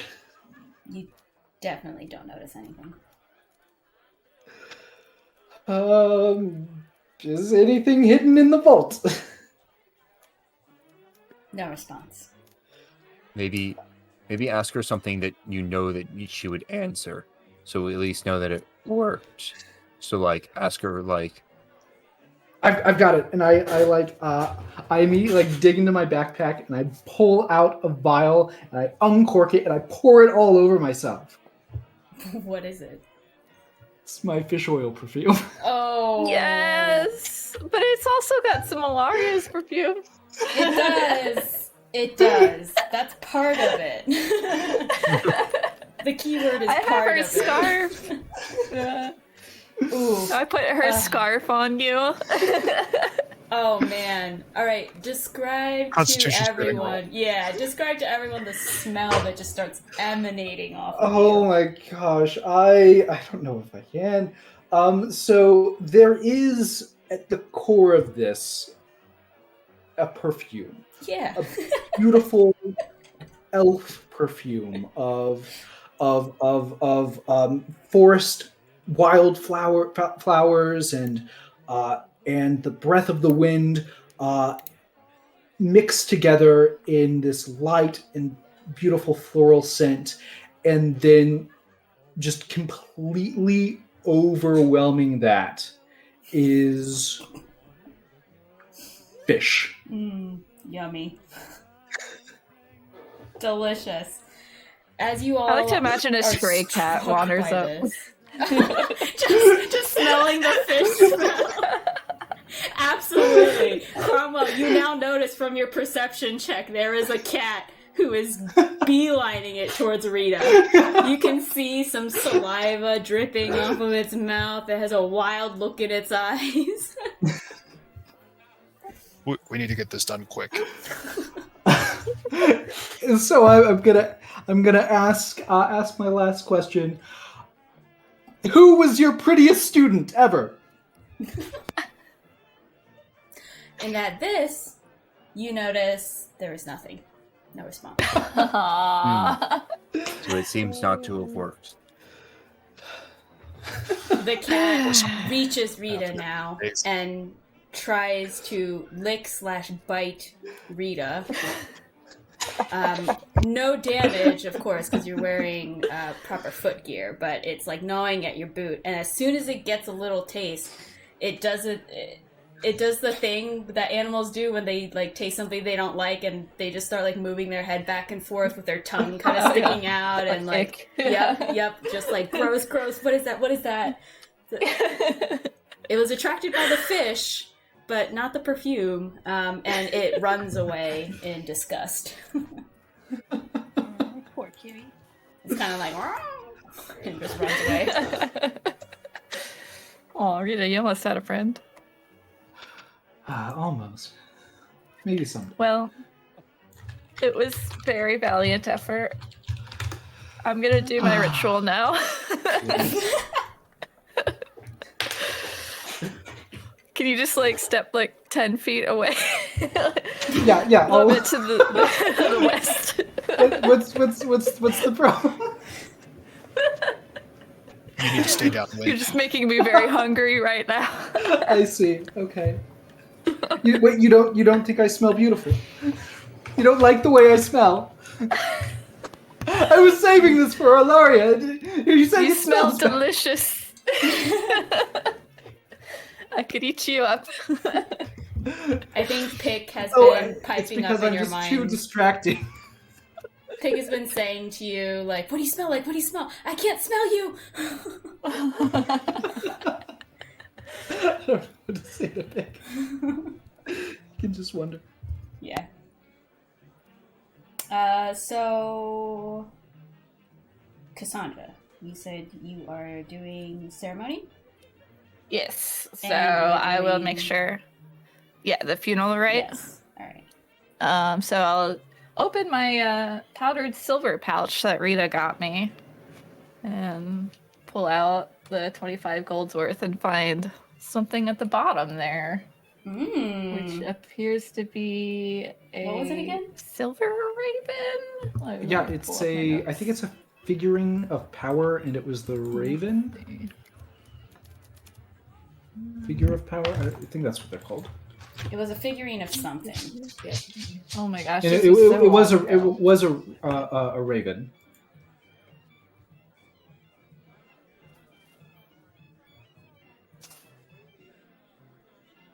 Yeah, figuring of wondrous power, silver raven. Yep, I found it. Beautiful. Oh no!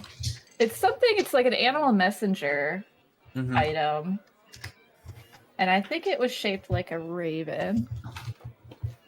There we go. Yes, it was a silver raven. Okay, it's in the Discord, so I will put that fully in my Yay, notes now. Double confirm. Like, read it. This isn't powdered. But yeah, I snuck that. I bought that for you, and I can't hear anyone. Hang on. Oh, yeah. So we're definitely. Whoops. Okay. I can hear you now. Okay. Sorry. What did you say? I was just like, yeah, I bought it for you when I got the silver, and I just put it in there, and now you have it. Yay. As she Thank shouts you. from a distance. I will go up to you like I'm gonna give you a hug, and then second guess it and be like, after your shower, and go back and put the raven in my bag, and actually I'll put it out next to me, and put out my pewter feather, and just tidy up Elaria's clothing and make sure she's all sitting nice in her coffin, and just say, I'm so sorry that you were handled in this way, and I don't want you to ever live a life of undeath, and so the Raven Queen, I think, would agree that you should stay in your current form, resting in peace, and we will fix your grave. But first, I'm gonna touch her and just commune with the Raven Queen and just say, please protect Elaria in her death, and don't allow her to be touched by those evil necromancers.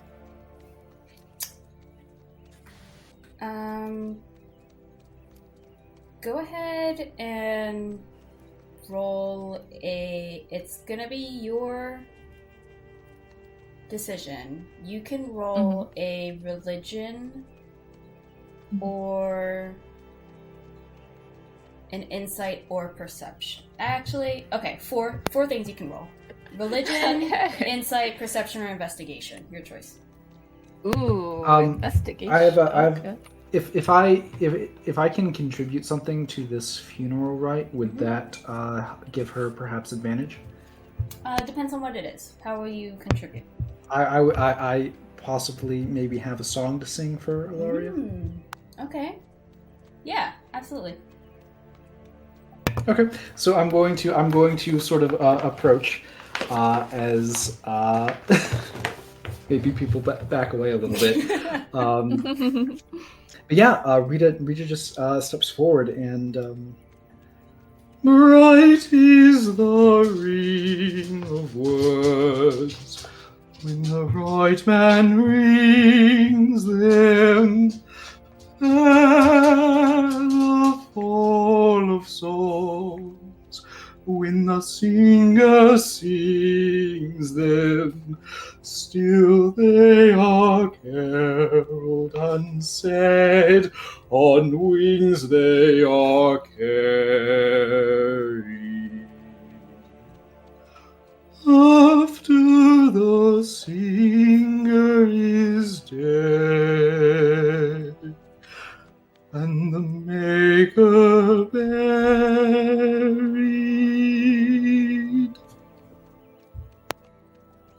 With that, Cassandra, you may roll your whatever your choice is with advantage. Everyone, you kind of see Rita softly singing this in the background as Cassandra explained her funeral rite.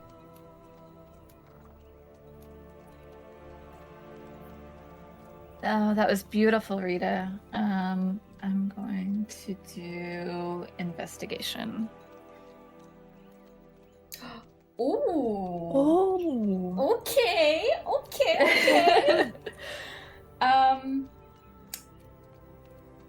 As lovely of a ceremony this was, you find that there is no effect. You see through, if something were to take effect from this ceremony, you would kind of feel a reassurance as you were doing. However, as you kind of make sure you're doing all the steps necessary and Rita's voice is kind of softly emanating in the background, focusing your attention, you realize that reassurance is already in place. Oh. And you know from a natural 20 that reassurance is the same but feels a little bit different than a ceremony. So it wasn't a ceremony necessarily, but it was something else that had the same effect as a ceremony. And it is already in place. And I would gather by intuition, piecing these two things together with a natural 20, that there must have been some frustration on the alleged necromancer's part when trying to do something because it wasn't working. So, and I'll take it a little bit further because you chose investigation as you're piecing all this together. If something wasn't working, they probably reached out to someone to figure out why it wasn't working. And if they had suspicions, it would probably be someone who was godly in the town. Anna. Okay. Well, I'll just tell everyone that for sure she is not going to become undead. And we're okay to bury her. And I don't know, Tarvik, can you fix that gravestone? Oh, yeah. I would imagine during this time that he would have been fixing that gravestone. Oh, great. Yeah. This has been happening. Yeah, for sure. The headstone now is uncracked, and the coffin lid is now not broken and can be placed upon her coffin when you guys find the right time to do so. Okay. Yeah. I think it's good to button her up and bury her, and then I'll go get a flower.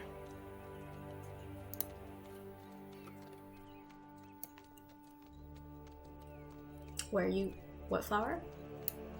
I'm gonna go find a flower. Okay, yeah, to just put on. any, not a special flower or anything. Yeah, there's easily flowers. Would like, I in the know fields and what stuff. like her favorite flower is, or? I would say sure. Yeah. You would know, I guess, just passing as you try and recollect. She liked daisies. Okay. I'll ask around town to see if anyone knows where I can find a daisies.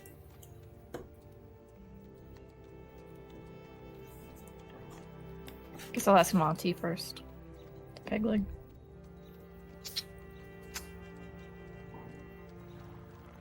Everybody else? I'm just gonna help rebury her. Great. Yeah, just And what about Tarvik and Rita? Rita is standing a respectful distance back. What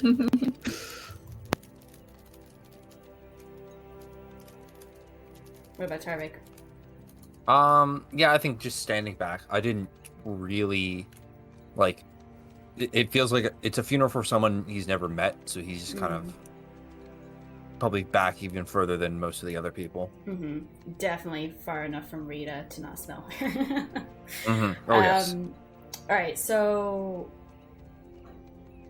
are you guys then following Cassandra, or are you staying and sticking around the grave? I'm staying at the grave. Yep. Okay. I'll wander with Cassandra. Okay, you two wander around. Cassandra, I would say easy enough. Someone points you over to a specific area beyond some of the farmland in the back. So in this area where they know a few daisies, you can absolutely go and pick them up and easily come back with them. And if you want to have any RP with Cromwell while you guys are doing this, absolutely go ahead. Yeah, sure. So Cromwell, are you... When you go back to Bornold, or are you gonna kill Hillhammer, or what's your plan? Honestly, Lightfoot, I don't really have one. I just want to make him pay. Yeah, makes sense. He sounds awful. We met the his mercenary group. What was it? The Hillhammer Brigade or something? Yeah, Hillhammer heroes. Heroes, yes. They're a joke. Yes. We were so they used mad to when be- Nikolai told us he betrayed you. I'm so sorry. Well, it's not your fault. I was just hoping for things that weren't there. I was foolish to believe them. Well, don't give up hope on people. There's good people. Well, that's why I came looking for you guys, staying. You're my family now. I see that. I don't have to go looking underground for that. Yeah. Yeah, we got your back. We'll figure out this stuff. Hopefully stop the war. No pressure. Yeah, just another day for us, it seems. Mm-hmm. All right. All right. And so Tarvik is a good guy, just so you know. He's good. His daughter is taken by those necromancers, and he's on our side. Hey, well, if he kept you guys safe, he's definitely a friend of mine then. Yeah. Got a weird god though. Something about storms. I don't know. Yeah, I'll have to see what he's like in battle. That's how you really know somebody. So. Oh We'll see yeah, what he's lots of lightning. Just be careful for that. I know you wear some of that metal armor. Yeah, I was just gonna say metal and lightning's probably not the best, so I'll keep my distance. You might want to talk to him about that. You're probably fine. Yeah. Well, thanks for the heads up. Yeah. All right, we'll get these daisies and go back. Yeah, you guys approach the graveyard, and the rest of you see the two of them walk up with some flowers in hand. Cassandra, I think you rest them on the grave, yes? Yes, mission accomplished. Sorry, we were too late to prevent this from happening. This is the least we could do.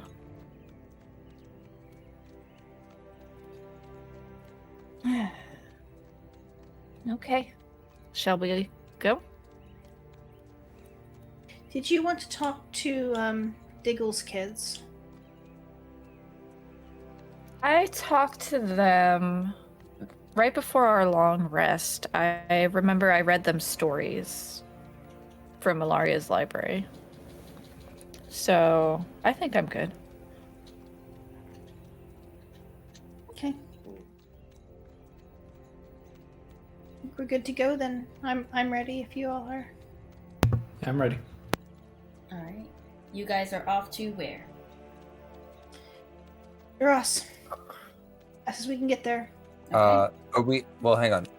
Are we going straight to Duros, or are we stopping at the Brantifax Manor? I know it's like a day off course. Okay, so we do have a skull now. We could go and take that and see if it does anything. I feel like we don't have time. We don't actually know what that would accomplish. Yeah, I mean, it might close the crossing into the Shadowfell as well. I think the Red Sash people believed that it wouldn't. It would just put the ghost to rest, maybe. Okay. I think putting the ghost stress is a good thing. But I mean, I agree with you, but I just wanted to be sure, especially because, like you said, like, we may not be up here for a while, which means we may not be going to Brantifax for a while either. I mean, we could entrust it with someone else to go do that task. I don't know. I'm pretty sure that we're gonna be coming back here after Bernholder. Okay. All right. Can I do... Well, maybe I could use this bird and send something to Madrina and tell her that we can put Madrina's in the Underdark. Oh, right. Never mind. They can't Also, tell. we're meeting with them in Bernholder, right? Right, Yeah. right. So, could I misuse Animal Messenger and have it drop a skull instead of send a message? Go plop the skull right on top of the grave, see if that fixes it. Yeah. I mean, like, if we like double time it, like, how long is it going to take us to get to Duros? Maybe we could ask for some horses. Well, they'd probably need everything they got. Well, I don't think there are any horses in Parabor for us to even consider taking. So it would just be like if we could stop someone on the side of the road and buy their horses off of them or something like that. Otherwise, I think we just have to walk fast. All right. Am I right that there's no horses in Parabor? Correct. Yep. Are there any in Anderlark? There might have been one or two that you remember, but they don't have much. There are some cows here. If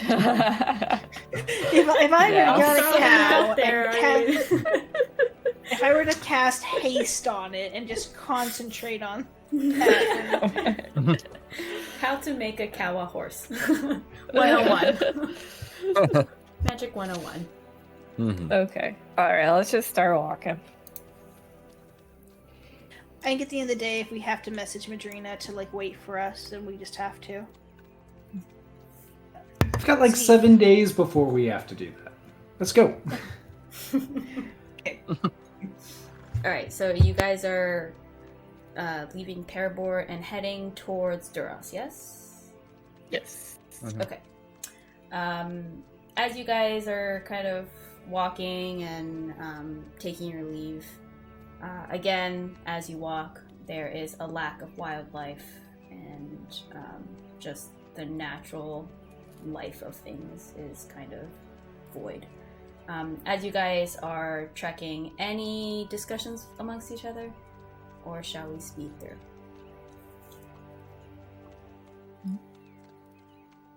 Are we passing through Anderlark? We would have to detour to go up there. Correct. It's not a very far detour at all. Oh, okay. No, it's fine. It would add like a few hours. It might be safer than sleeping on the road. But... And I will say it's probably around 2-ish p.m., give or take. Okay. Well, the gang's all here. We don't need to be safer. We're strong. We'll just take shifts. Yeah, let's just go fast. Yeah. Okay. Alright, so you guys are focusing on your travels. As you guys are kind of going through the path that you've taken before, no discussion, am I reading that correctly? And who is kind of leading and who, like, what's your order of travel as you guys are walking forward?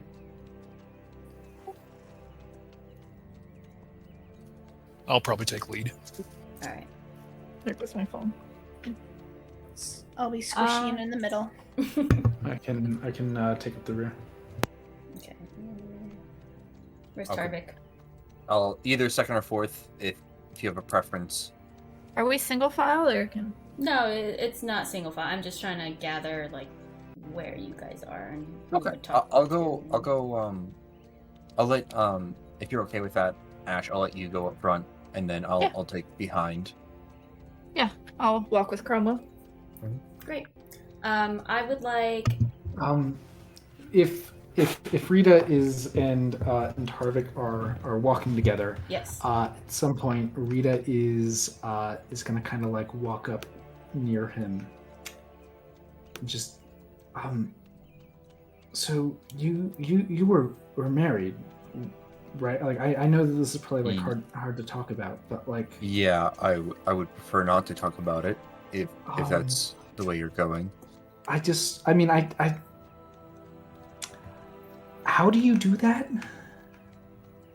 Get married? Like no, just like I believe that there's a ceremony. I believe that Cassandra. No. I mean, like, how do you like just have someone and just be with them?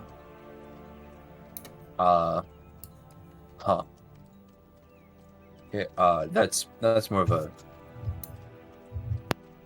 philosophical. You're the only question, one here who has ever done that, as far as I know. That's fair.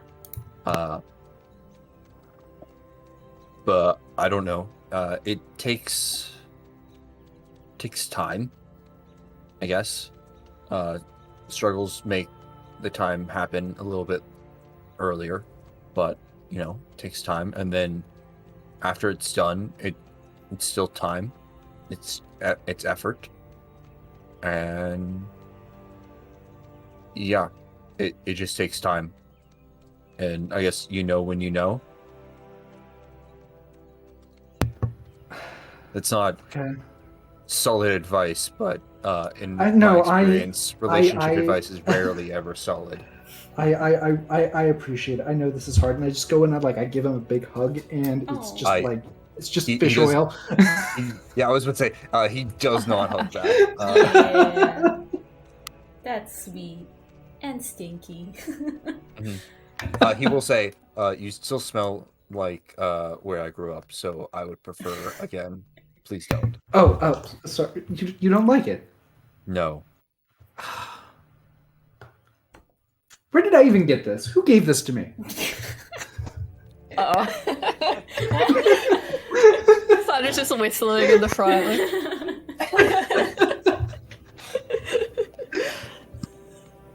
Man, so good. All right. If there's no other conversation, feel free to interrupt me if there is. Cassandra and Cromwell, who are in the front, please roll a perception check for me. Yeah.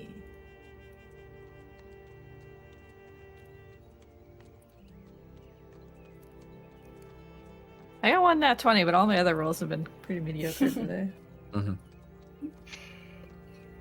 Nice. So as you guys move through, Cassandra, again, you're sensing that lack of nature, and it is disconcerting. And Cromwell, as you've kind of honed into your nature-y side, you pick up on it instantly. And something else that you pick up on is a very dark creature in front of you, off in the distance, maybe 70 feet or so, meandering its way. It's just a shadow, like a slumped type of figure in Has it noticed us?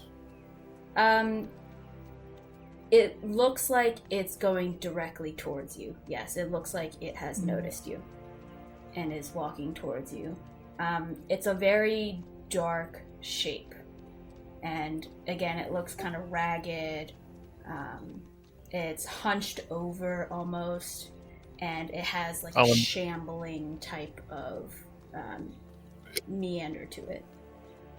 Immediately I let Cassandra know, and then kind of shush everybody in the back, and point ahead.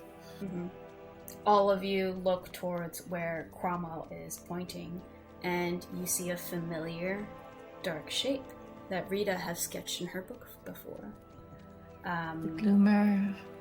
Yes, indeed. As you guys look forward, I would like all of you to roll initiative, please. Ooh, there's a couple Gloomers? Yes. He points to one, and you all start to see a few more in your peripheries. How long has it been? Is it still the first day, or is it First day Yes. since. like our travels? since our travels? Because Yes. You're Okay. you're in between Parabor and Anderler in terms of geography. Okay, so we have not long rested yet. That's what I just wanted to check on. Yes. Okay. Yep. Oh no, initiative checker. We're- I need to bring you up. Oh no! Oh no. Okay. Too late. Daniel. Damn. We're You can still in the same day that we dispelled Oh, it all the came magic up. off the vault. Yes, Nice. that's what I was Yeah, just you guys are gonna asking. be tapped. I only use 2 spell slots, 2 third levels, so I still have some upper level ones for sure. But I did too, but I took some damage this morning, so that's fun. Okay. Oh, I did too. This is Yeah, what I we did get too. for me insinuating that the Gloomers are not around anymore. Oh yeah. DM takes a note. Oh, they think they're safe. LOL. No, attribute this to my good planning and just serendipitous timing in terms of the character realization. Yes.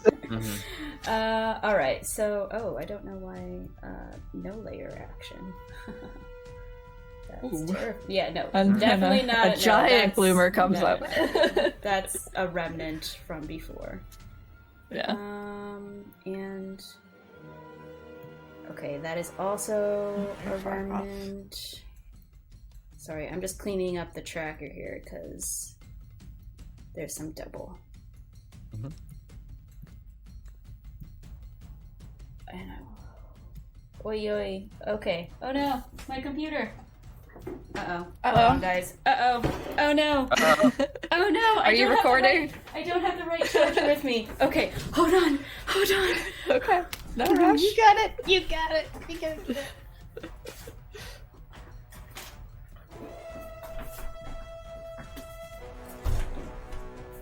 Well, first battle, Cromwell. You get all Excited your to do skills something. ready. That's right. Yeah. Yep. Try all the new stuff. Mm-hmm. I never got to do second attack. I never reached Yeah. level 5, so that's Are you exciting. full fighter or did you multi-class? No, I dipped into Ranger. Nice. Ooh, that's fancy. Yeah. It should be high damage. Man.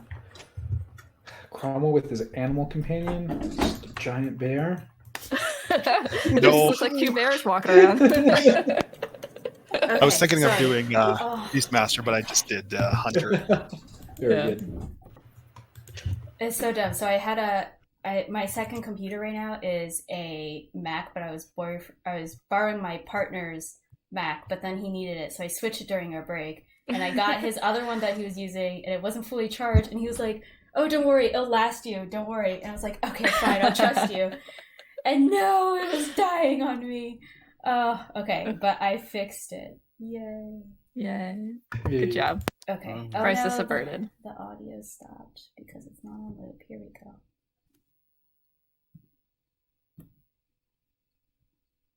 Okay. All right, give me a second, guys. Sorry. Boodak.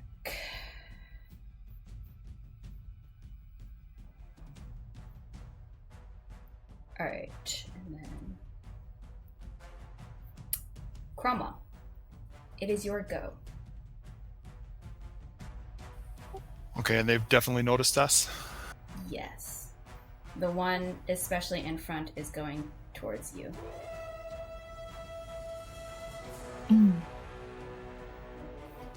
Okay, so bonus action, I will Hunter's Mark this one. Great. Get on the right layer, and I'll add the token marker for Hunter's Mark, which will be... what will it be?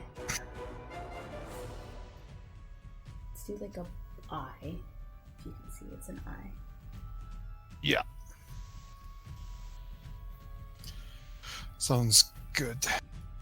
So I have bonus action. I moved, and I will hold an action, an attack, for if something comes into melee range. Okay. And that's my turn.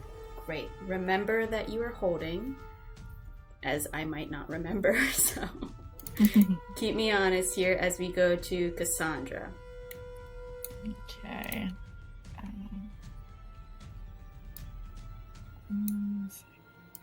Are our turns in descending order? Mm-hmm. Yeah. I have the bow deck, like the lead bow target for some reason. Oh, it's because I do rolled too. them, and I haven't fixed it yet because I have to roll one other one. But you guys are in descending order correctly. Gotcha. Okay. Yeah. So I'm going to have to. Well, can I tell Cromwell's looking at this one?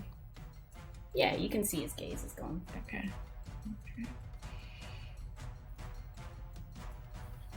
Yeah, I'm fully locked in.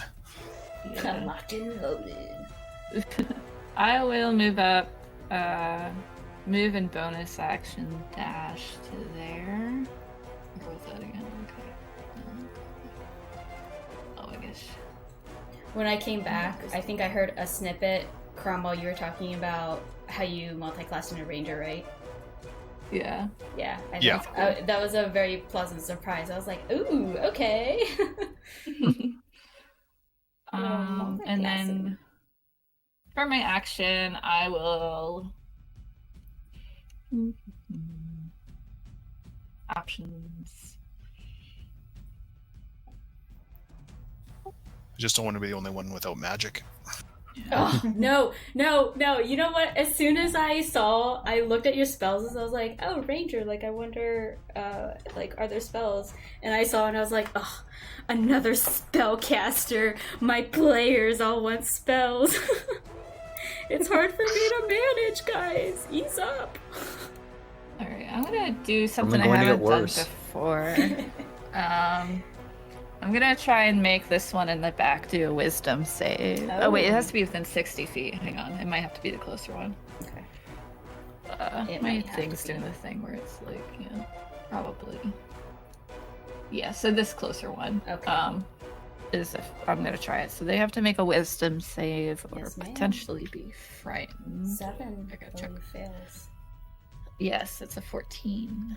So, so it is frightened for 1 minute or until it takes any damage. Its speed is 0, and it cannot benefit from any bonus to its speed. Let's do pink. Yeah. I can't tell if it gets to do it for again on its turn at all, or.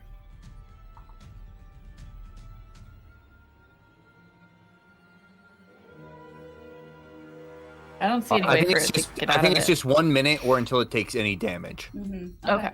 So Yeah. I'll yell out, "This one can't move," and point at it. Okay. So I marked it with a pink. Remind me about this, and please keep track of the 1 minute, if you can, Okay. Yeah. for this guy.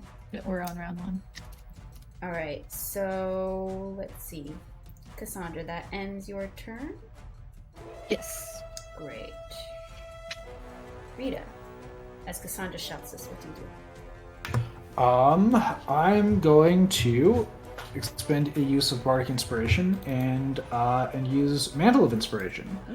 So everyone else gains 5 temporary hit points, and you can use your reaction to move your speed if you would like to. I need to refresh my page. It's being a bit creepy. Your page is being creepy. Yeah. Well, when I try to use the arrow, it scrolls my page instead of using the arrow, and it's annoying. Yeah, I was I don't having know. a bit of an issue earlier too with my thing not fully functioning. Then I'm going to run up with my movement, and I am just close enough. Yeah, 5 temporary hit points. And I'm just close enough to this guy to smack him with a Dissonant Whispers, so I will do that. Really? That's a wisdom save? Yes, it's a wisdom. Great.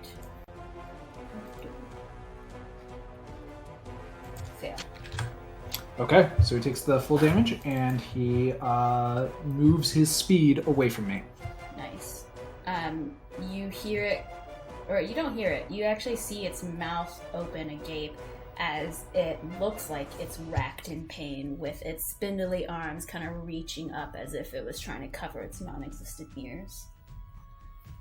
And that ends Rita's turn. Yeah, I wanna say, did he move?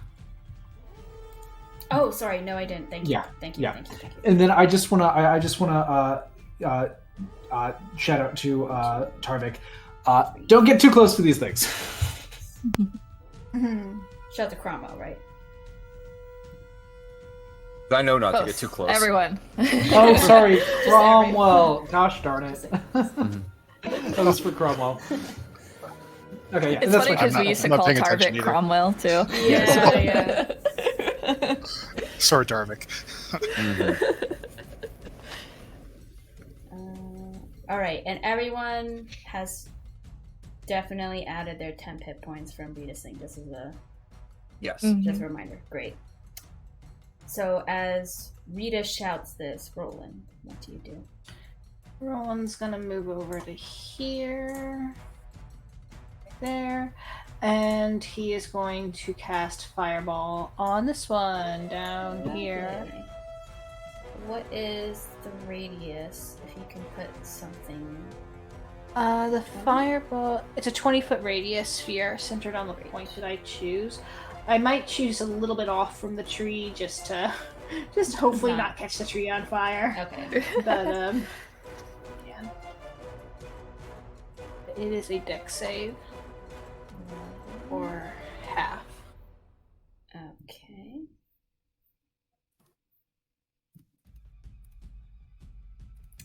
That is a success. So half. So half, yeah. Half. Okay. And that is Roland's turn. Amazing. Now we go to the death creatures.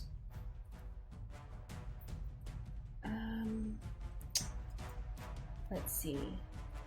This one can't do anything because it's pink.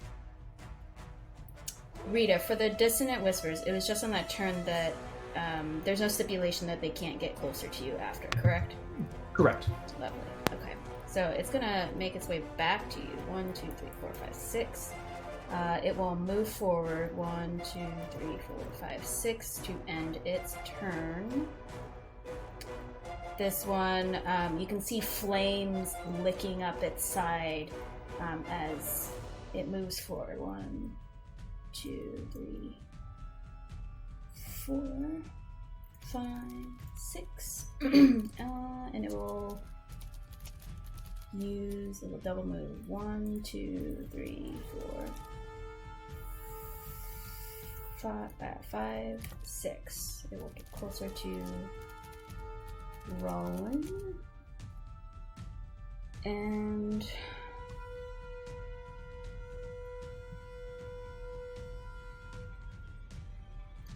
you see this one come around the corner.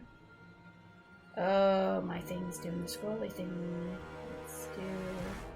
You see this one pop around the corner. And you see this one step behind. They're going to do their movements as I get to the right layer. 1, 2, 3, 4, 5, 6. Yeah, 1, 2, 3, 4. It'll be right here. It'll be right up to you, Cassandra. Okay, 1, 2, 3, 4, 5, 6. 1, 2, 3, 4, 5, 6. 1, 2, 3, 4, 5.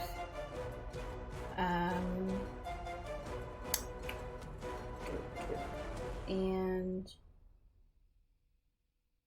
that is everyone's movement. I actually did this guide just a little bit early, but I'll backtrack that. So Tarvik, it is now your turn. All of these creatures have now creeped up upon you. Some that were hidden before now revealed themselves. Have we seen what this is before? I This believe you looks new to have. me. Okay. We've seen what this is down here. Yes, I think you have once. Boy. Oh, geez, I do not remember him. Nope. Okay. Oh, so alright. maybe you haven't then. I thought you guys Mr. Bones. Nope. Okay, let's see here. Alright. I'm gonna move. I believe I'm gonna move to here. I think that's my full movement. If not, it's pretty close. I am then gonna cast Spirit Guardians at level 4 on myself. Yay. Nice. Throw that up on your token so we can all see the Yep. radius. Yeah. I'll. Here's the wording. And then it's 15 feet, right there. Lovely. And we're all permitted through it. Yes. right? Everyone I can see, which is everyone, I believe. Yeah, I can see everyone. Yeah. So all of us are everyone who is friendly to us currently, is immune. Okay. And that is gonna be my turn. Okay. Keep reminding me about the Spirit Guardians if I don't catch it. I will do that for sure. Okay. So this thing moves. I did it a little bit early, but the one at the bottom moves, and it is.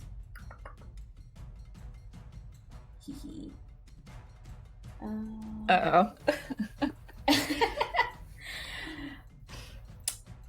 You see, it moves its staff forward, and it points in the general direction of Tarvik and Cassandra and Roland. And let's see if I have a little token for this.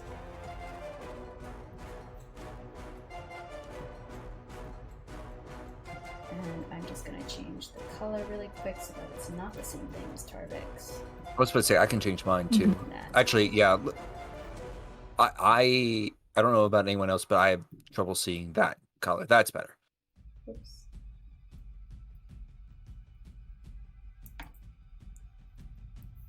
Oh my god, I hate Max. Okay. Alright, so this is a thing? This is Okay. a thing. Give me a second to explain the thing. So he points his staff towards you guys, and you are now in pitch blackness. There's a coldness that wraps around you, and you just can't see anything. You hear a cacophony of soft whispers and slurping noises, and even Cromwell and Roland, you would hear this odd noise as well. It's very like disgusting and reminiscent of like a horror of being in a pit of like slimy, slurpy creatures. No light, like physical or magical otherwise, can illuminate the area, and you are fully blinded while you're within here. Okay. This area is also difficult terrain, so keep in mind of that in terms of your movement. And the rest is on me, I think. Yes. Great. Sorry, quick question. Can I with my devil's sight, can I see into the darkness and see what's happening in there? Can you throw Devil Sight into the chat? Yeah. Thanks. I have way too many features and I cannot find it. I know, you guys are pretty beefy right now. You guys have a lot of cool stuff that you can do. Oh, here it is.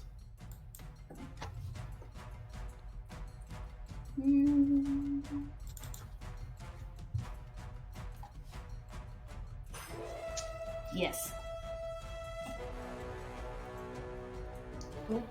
So, is it just them in there? Is there anything scary in there? It's just them in there.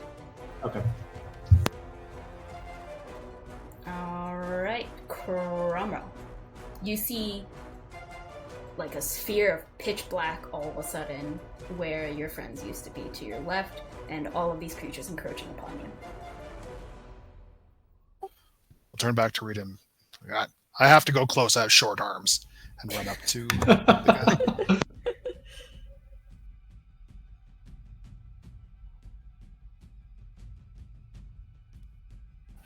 And then I will take a hit, swing at this guy with my axe.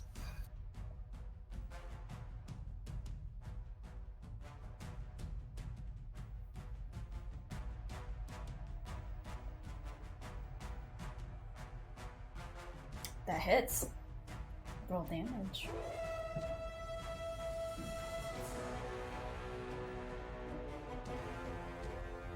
Dang. Nice. Nice. Describe this hit to me as you come down with your battle axe. I have my shield at the side, and I kind of hit it in the midsection to make it bend down, and then I just bring my axe, swing it around, and reach for the neck. And since I have Hunter's Mark, I'm going to roll another d6 here and see what more I get, just to try to take its head off. Is your battle axe a +1 of any, like magical in any way? Or is it just regular? Depends on what you give me, but I just had a regular You had a axe. regular And then, yeah. Based on your circumstances while you were away, I don't think you would have been able to grab a magical one, so we'll stick to your non-magical. And then +2. Great. Alright, any further movement or Yeah, statements? I'm of gonna any kind? strike again. Oh, nice. I'll do my second attack as I bring my hammer down to his neck, and then smash my shield up to make it look up, and I'm gonna chop at its neck again. Nice.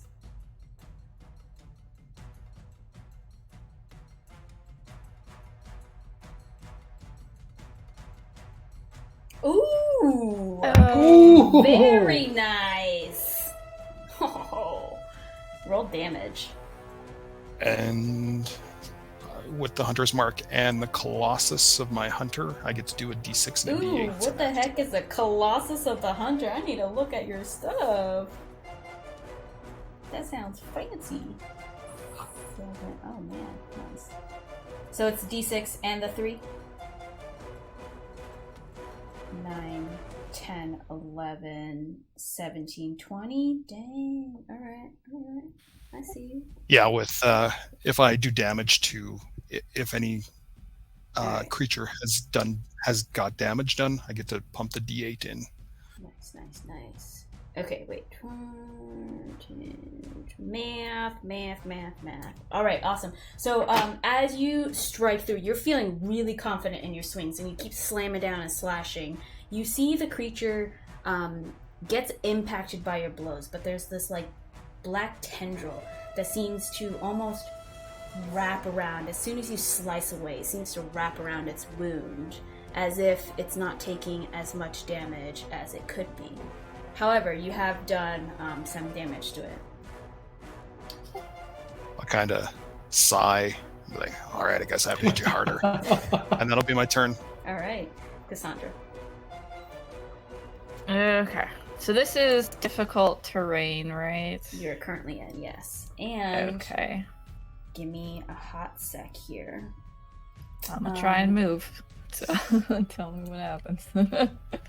Before you try to do anything, the coldness seeps into your bones, and almost like icicles slamming into your skin, the coldness pierces you for 6 cold damage. Okay. Alright, so I'll bonus action disengage. And then, let's see, so that's gonna be 10. So we'll add 5 to whatever this is. I'm gonna try and not be in this guy's range. So I can only get there. Okay, so I'm gonna get there. Where's that here, I think? And then That is bonus action, movement. My action was dash. Okay, so that is everything. Great.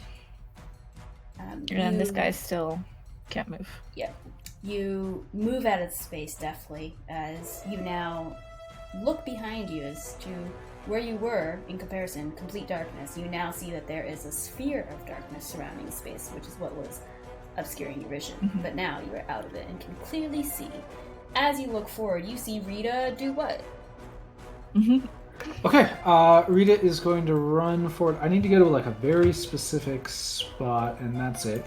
Oh geez, I hope I didn't lose it. I think it's here. So I'm going to run up to here, and then I am going to. Yep, that puts me in range to the one boomer next to next to Roland. Roland. Mm-hmm. Yeah, I'm going to hit him with a dissonant whisper. Very nice. Wisdom from my boy. That is a massive failure.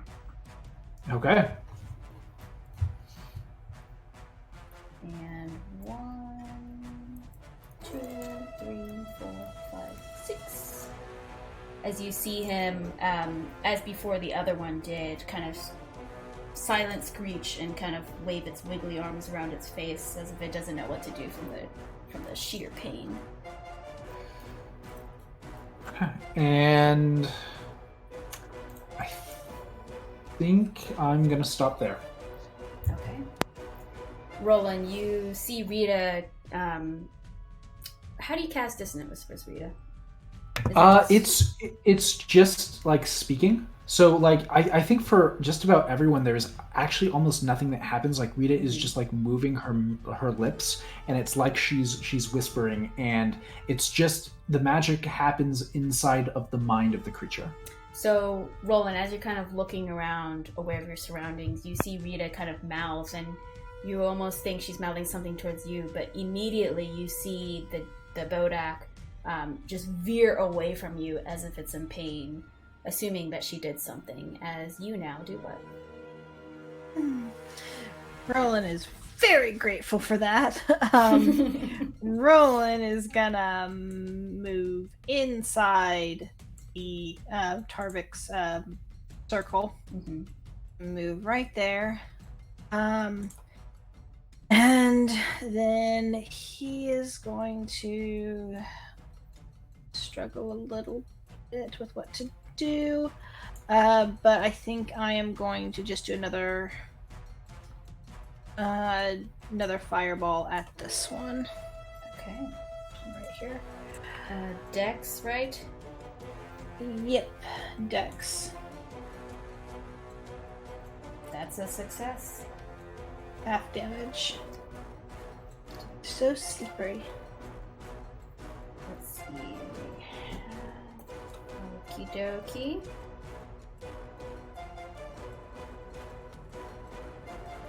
And that ends your turn? It does. Okay. Then we go already to them. Okay. As you... I should describe this for the first one as well, but as you do the fireball and the flames are kind of licking its side, you notice that the flames are then almost extinguished with the darkness of its body. Scary. Knowing that you did damage to it, but perhaps maybe not as much, as they will start taking their turns. Is this one in the zone or not? What would you call that? Man. Yeah. I'll say... I mean, I guess I will say this. I'll say it's out. They're... Just because in the square itself, I'd say it's like 25% covering the square. But it's gonna move in anyway, so it'll get the damage. Okay. Don't you worry. Yeah. Okay, I was about to say. And as a reminder, anywhere in my yellow circle is also difficult terrain for them. Lovely. Okay, so we'll do the one on the left with Cromwell. Okay, Cromwell, I would like you to make a Constitution saving throw for me, please, as the creature that you are interacting with gazes into your eyes as you look forward. Ooh, let's see, 12. Okay. Cromwell, as the creature peers into you, you feel like your whole essence is being drawn and sucked into its pitless eyes as you take 16 points of psychic damage. Ooh. Okay. As it draws you in almost. Let's see.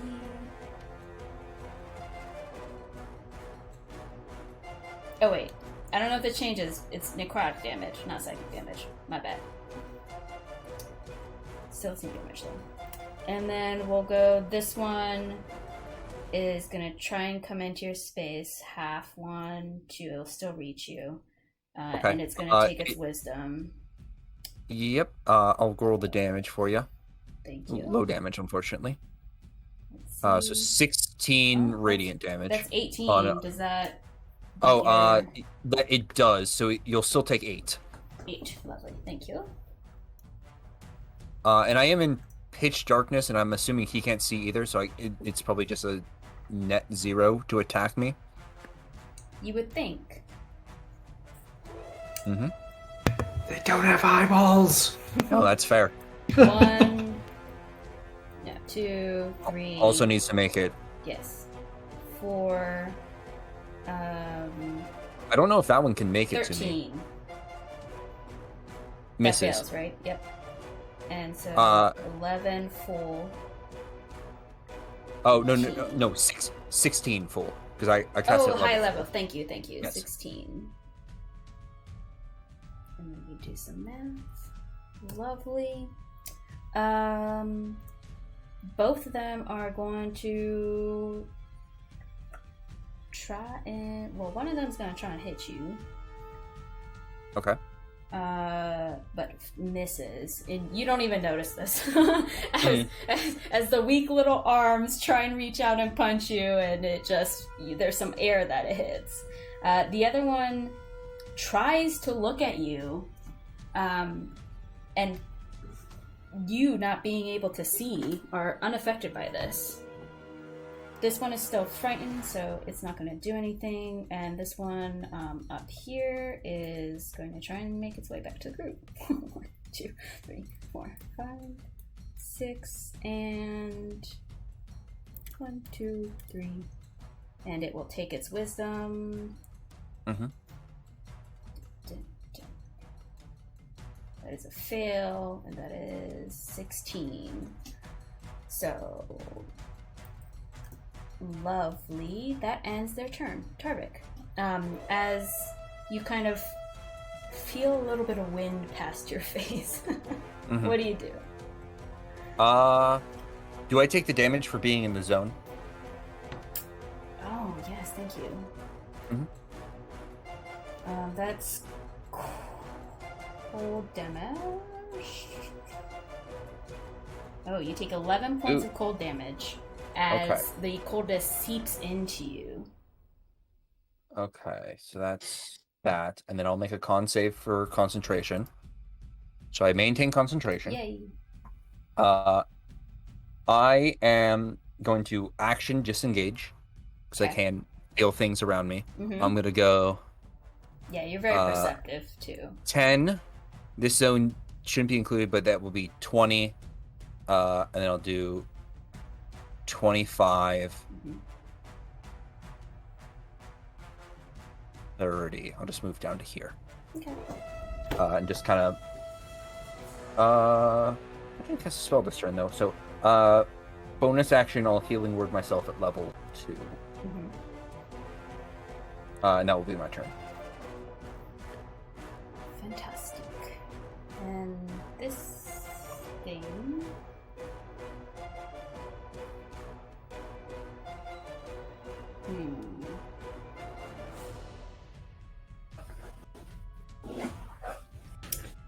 it's going to...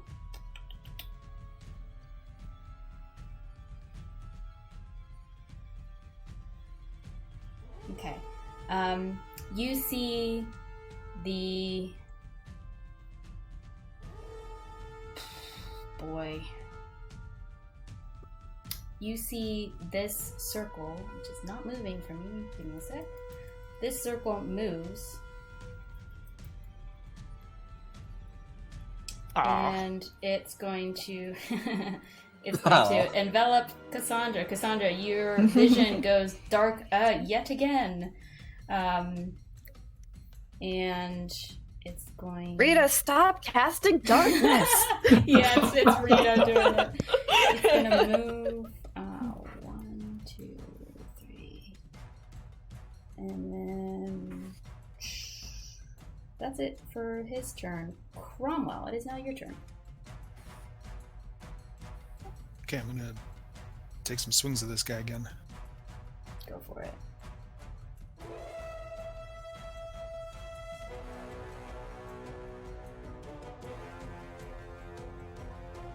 Ooh, dang! Wow. Welcome back. Yeah!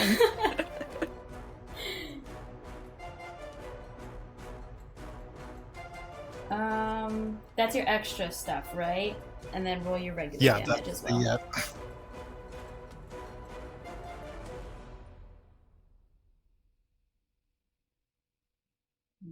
Nice. Alright, as you slam down, again, you're feeling like the dark tendrils that are kind of wrapped around underneath its cloak are almost resisting your slashes as it is impacted by your strikes. Definitely hurt, but negating it almost somehow, in a sense. But only slightly. I'll get really mad and kind of yell at it and go down, and I'll swing at it again. Nice.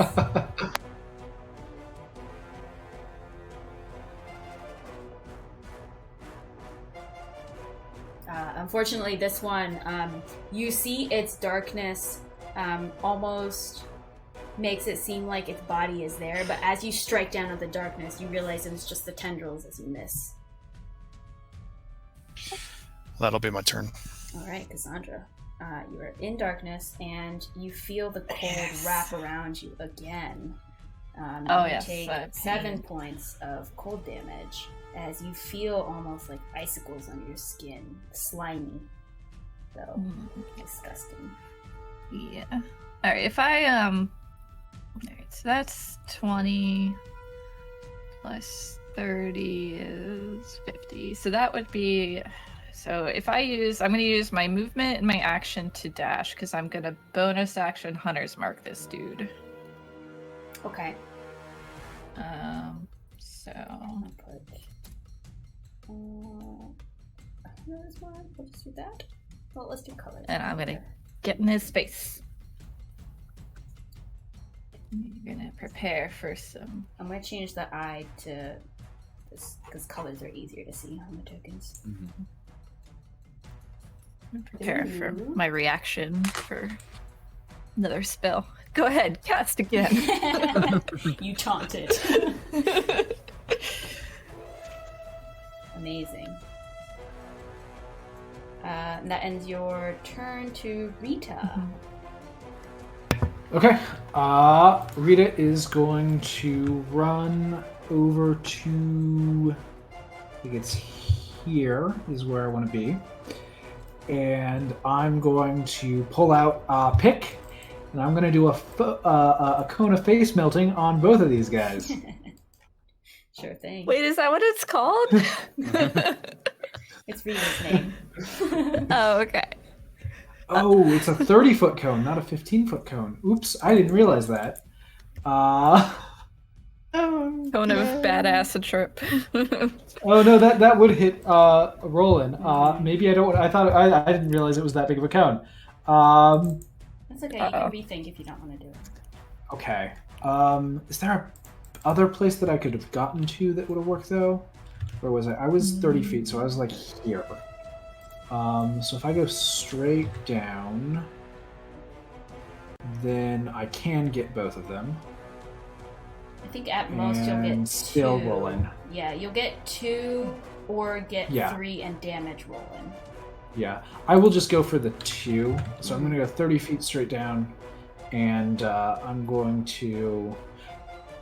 If I go here, that's a little bit nicer for me, and that leaves Cromwell just out of it. So I'm going to hit these 2 Perfect. for that 7. One fails, the other one fails as well. Okay. Then I am going to use my bonus action to expend another use of Bardic Inspiration and use the Mantle of Majesty again, targeting Cromwell, myself, Roland, and Tarvik. Nice. So 5 temporary hit points, and you can use your reaction to move, and that movement does not provoke opportunity attacks. And just a reminder, temp points do not stack. So if you have yours previous, or if you didn't use them previously. Mine are already gone. Oh no. Well, mine were already gone. I got hit for 11, so but I won't. I'm not gonna use my reaction to move. I will just stay right there. Okay. All right, everyone, think about if you want to use your movement or not. No, I'm gonna stay. All right. All right. And so, with Rita's turn ending and having gotten a surge of inspiration and a boost of energy to zoom around, Roland, you zoom out a little bit, and then what do you do? Okay, is it a bonus action to chug a healing potion? Yeah. Go ahead. I'm gonna go ahead and start with that. Let me just mark it off. Let's see. I think I have a You still have the one there it is. from Greater Governess? Yeah. greater healing potion. What is the greater? Yeah, so was that specifically the one from the governess? Yes, probably. Okay. I didn't write that down, but I'm assuming so. All right. It's the one in the thin little tubes that I mentioned to you guys. And you're going to add... Whoa, so it's even more powerful too? Dang. You're going to add 6 more to whatever you roll for that healing potion. So it's 44 plus 4 plus 6. Mm-hmm. 44 is 12 plus 10 is 22. Which almost got me to full. That was very close. You feel as you drink it a similar sensation to regular healing potions, but this one almost feels like there's electricity inside or energy inside, and it kind of reinvigorates you and you feel more energized than you were before. We gotta find her good. Supplier. Me too. That was really good. Alright, so that was bonus action, and then I am going to go ahead and use Magic Missile and not fire damage. I'm going to use Magic Missile, and I'm going to cast it at 2nd level. And I'm pretty sure this is the one that's taking damage, so I'm going to focus that one. That one looks more haggard than the others, yes. Just a 2nd level, submit. Okay, so that is... How many? All the bolts go 4? straight to it, and it would be 15 damage. It seemed like very much, but I guess that's right. Well, no, because Magic Missile, that's the one that shoots 3. And what level you're casting? You're 2? 2nd, so it's just 4. No, so there's 4 bolts. Yeah, so it rolled 1, 3 2, times 3, to get to and the another 10. 1. Okay, And it rolled 1 more to get to the 5, yeah. gotcha. Okay, just want to make sure that it's doing its thing right. It's, yeah, looks weird, but I'm pretty sure it's right. Okay. Alright, so you see all of those missiles impact as it kind of recoils on the impact. You... Oh, did it push it over? Math, hold on. Ooh, you see it's like doubled over and almost as if it had breath, is heavily panting. It is on its last legs. Do you take the expected amount of damage from that type of damage? Yes. Okay, just making sure. Yeah. Okay, that. Oh, and I should still have movement. And I think it is wise if I run away, so I'm going to do that. And where can I get to? Can I get to there? Yeah, I'll get to there. Or squishy one. That's my turn. Yes, the Yep, squishy one, I'm run squishy. away. That is my turn. Lovely. As you run away, in the corner of your eye, you see the one that was doubled over just disapparates. And well, not doesn't disapparate, but it basically just collapses onto the floor. Because no matter what is rolled, Tarvik, your spirit guardians just trash it. That's fair. I do need one save for the other one, though. Yeah. Making the best rolls here, unfortunately. That's a fail. So it's 12 radiant. Lovely. 12. Yes. And you see that one is also kind of looking bad. Not as bad as this one before, but is getting there as it looks towards you, Tarvik, and comes in to try and hit you again. Which it does. You're going to take 1 bludgeoning and 10 necrotic as it slams its bony fist into the back of your head. Okay. Trying to do math. Okay. I will... Yeah, I might as well. I'll Wrath in the Storm that one as well. Okay. So can it make me a... Dexterity saving throw. Dexterity. 10. That is a failure. That is a failure, so I don't have a macro for this. Takes 5 lightning damage, and it's pushed 10 feet away from me. Nice. 2. This one will enter your space and... Whoa. Would that only move 5 feet because it's difficult terrain? So the wording of the I don't thing think so. is...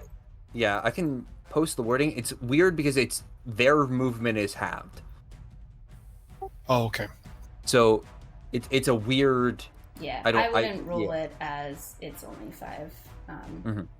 Because they're like forcefully being pushed away, in my opinion. Oh, actually, before that This one makes a save... Yep. Oh, okay, I do did it. maintain. Okay. Okay. You made it. Okay, great. Yes. I'll check. 15. 15 misses. Okay, misses. What was your points again? 8, 9, 12. Yeah, 12. 12 on a failure, 6 on a success. Okay. This one reaching forward through the pain, you can see its head twisting almost as it's trying to push through. Will ask you to make it won't ask you, but I am asking you to make a Constitution saving throw for me, please, as it looks forward to you, reaching with its gaping mouth and eyes.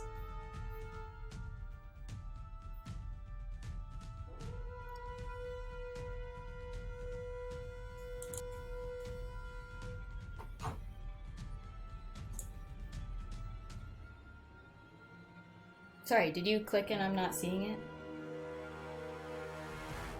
What?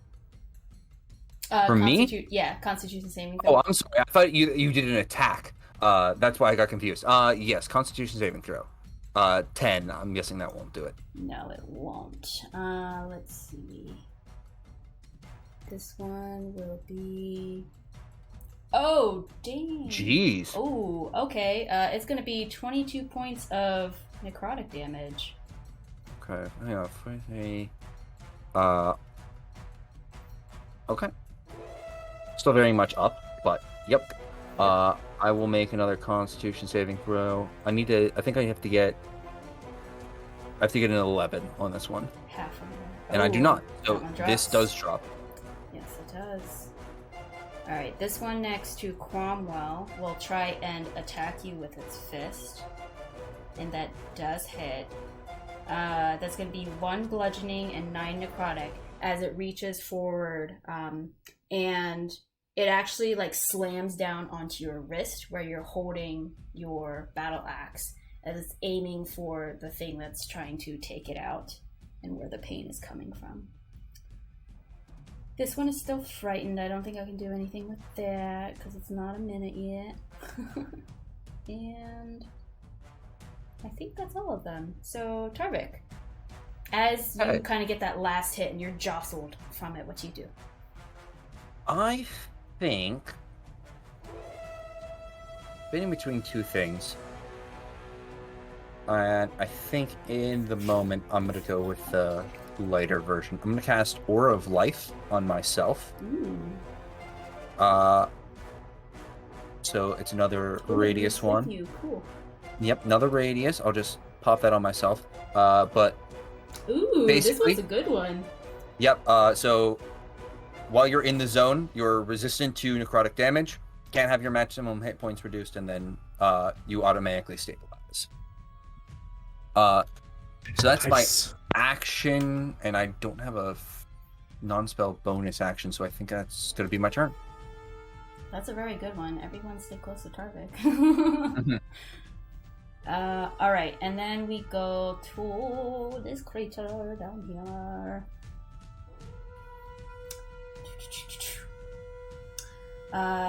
This drops. This black sphere drops.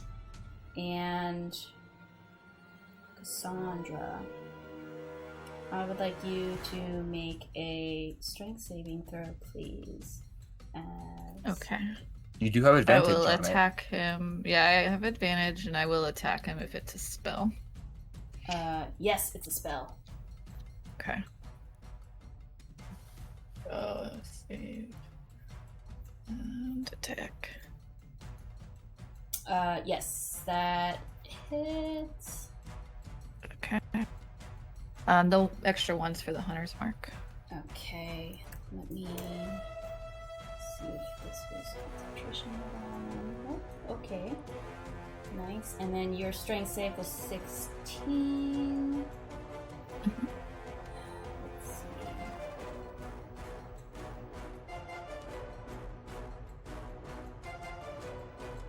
Gosh, what does this say for us?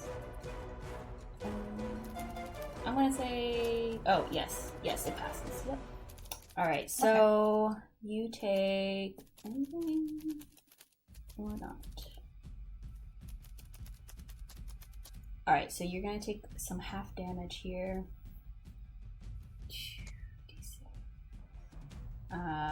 So 2.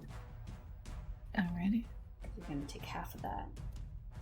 And this feels very dark and necrotic. for lack of better term. Dark and necrotic is what you feel as pain. Alright. It is for the East Coast people, 11:30. Wait. How's everyone feeling? It's a little late, and I feel like the fight's gonna take a little bit. Great. Yeah, that's true. I could maybe do one more round, but I don't think we're gonna finish in No, we're definitely one not more going to round. finish. No. Okay. Yeah. So This guy hasn't barely been hit. let's end it for tonight. We'll Okay. pick. I know it's mid battle. I hate doing it, but we'll have to.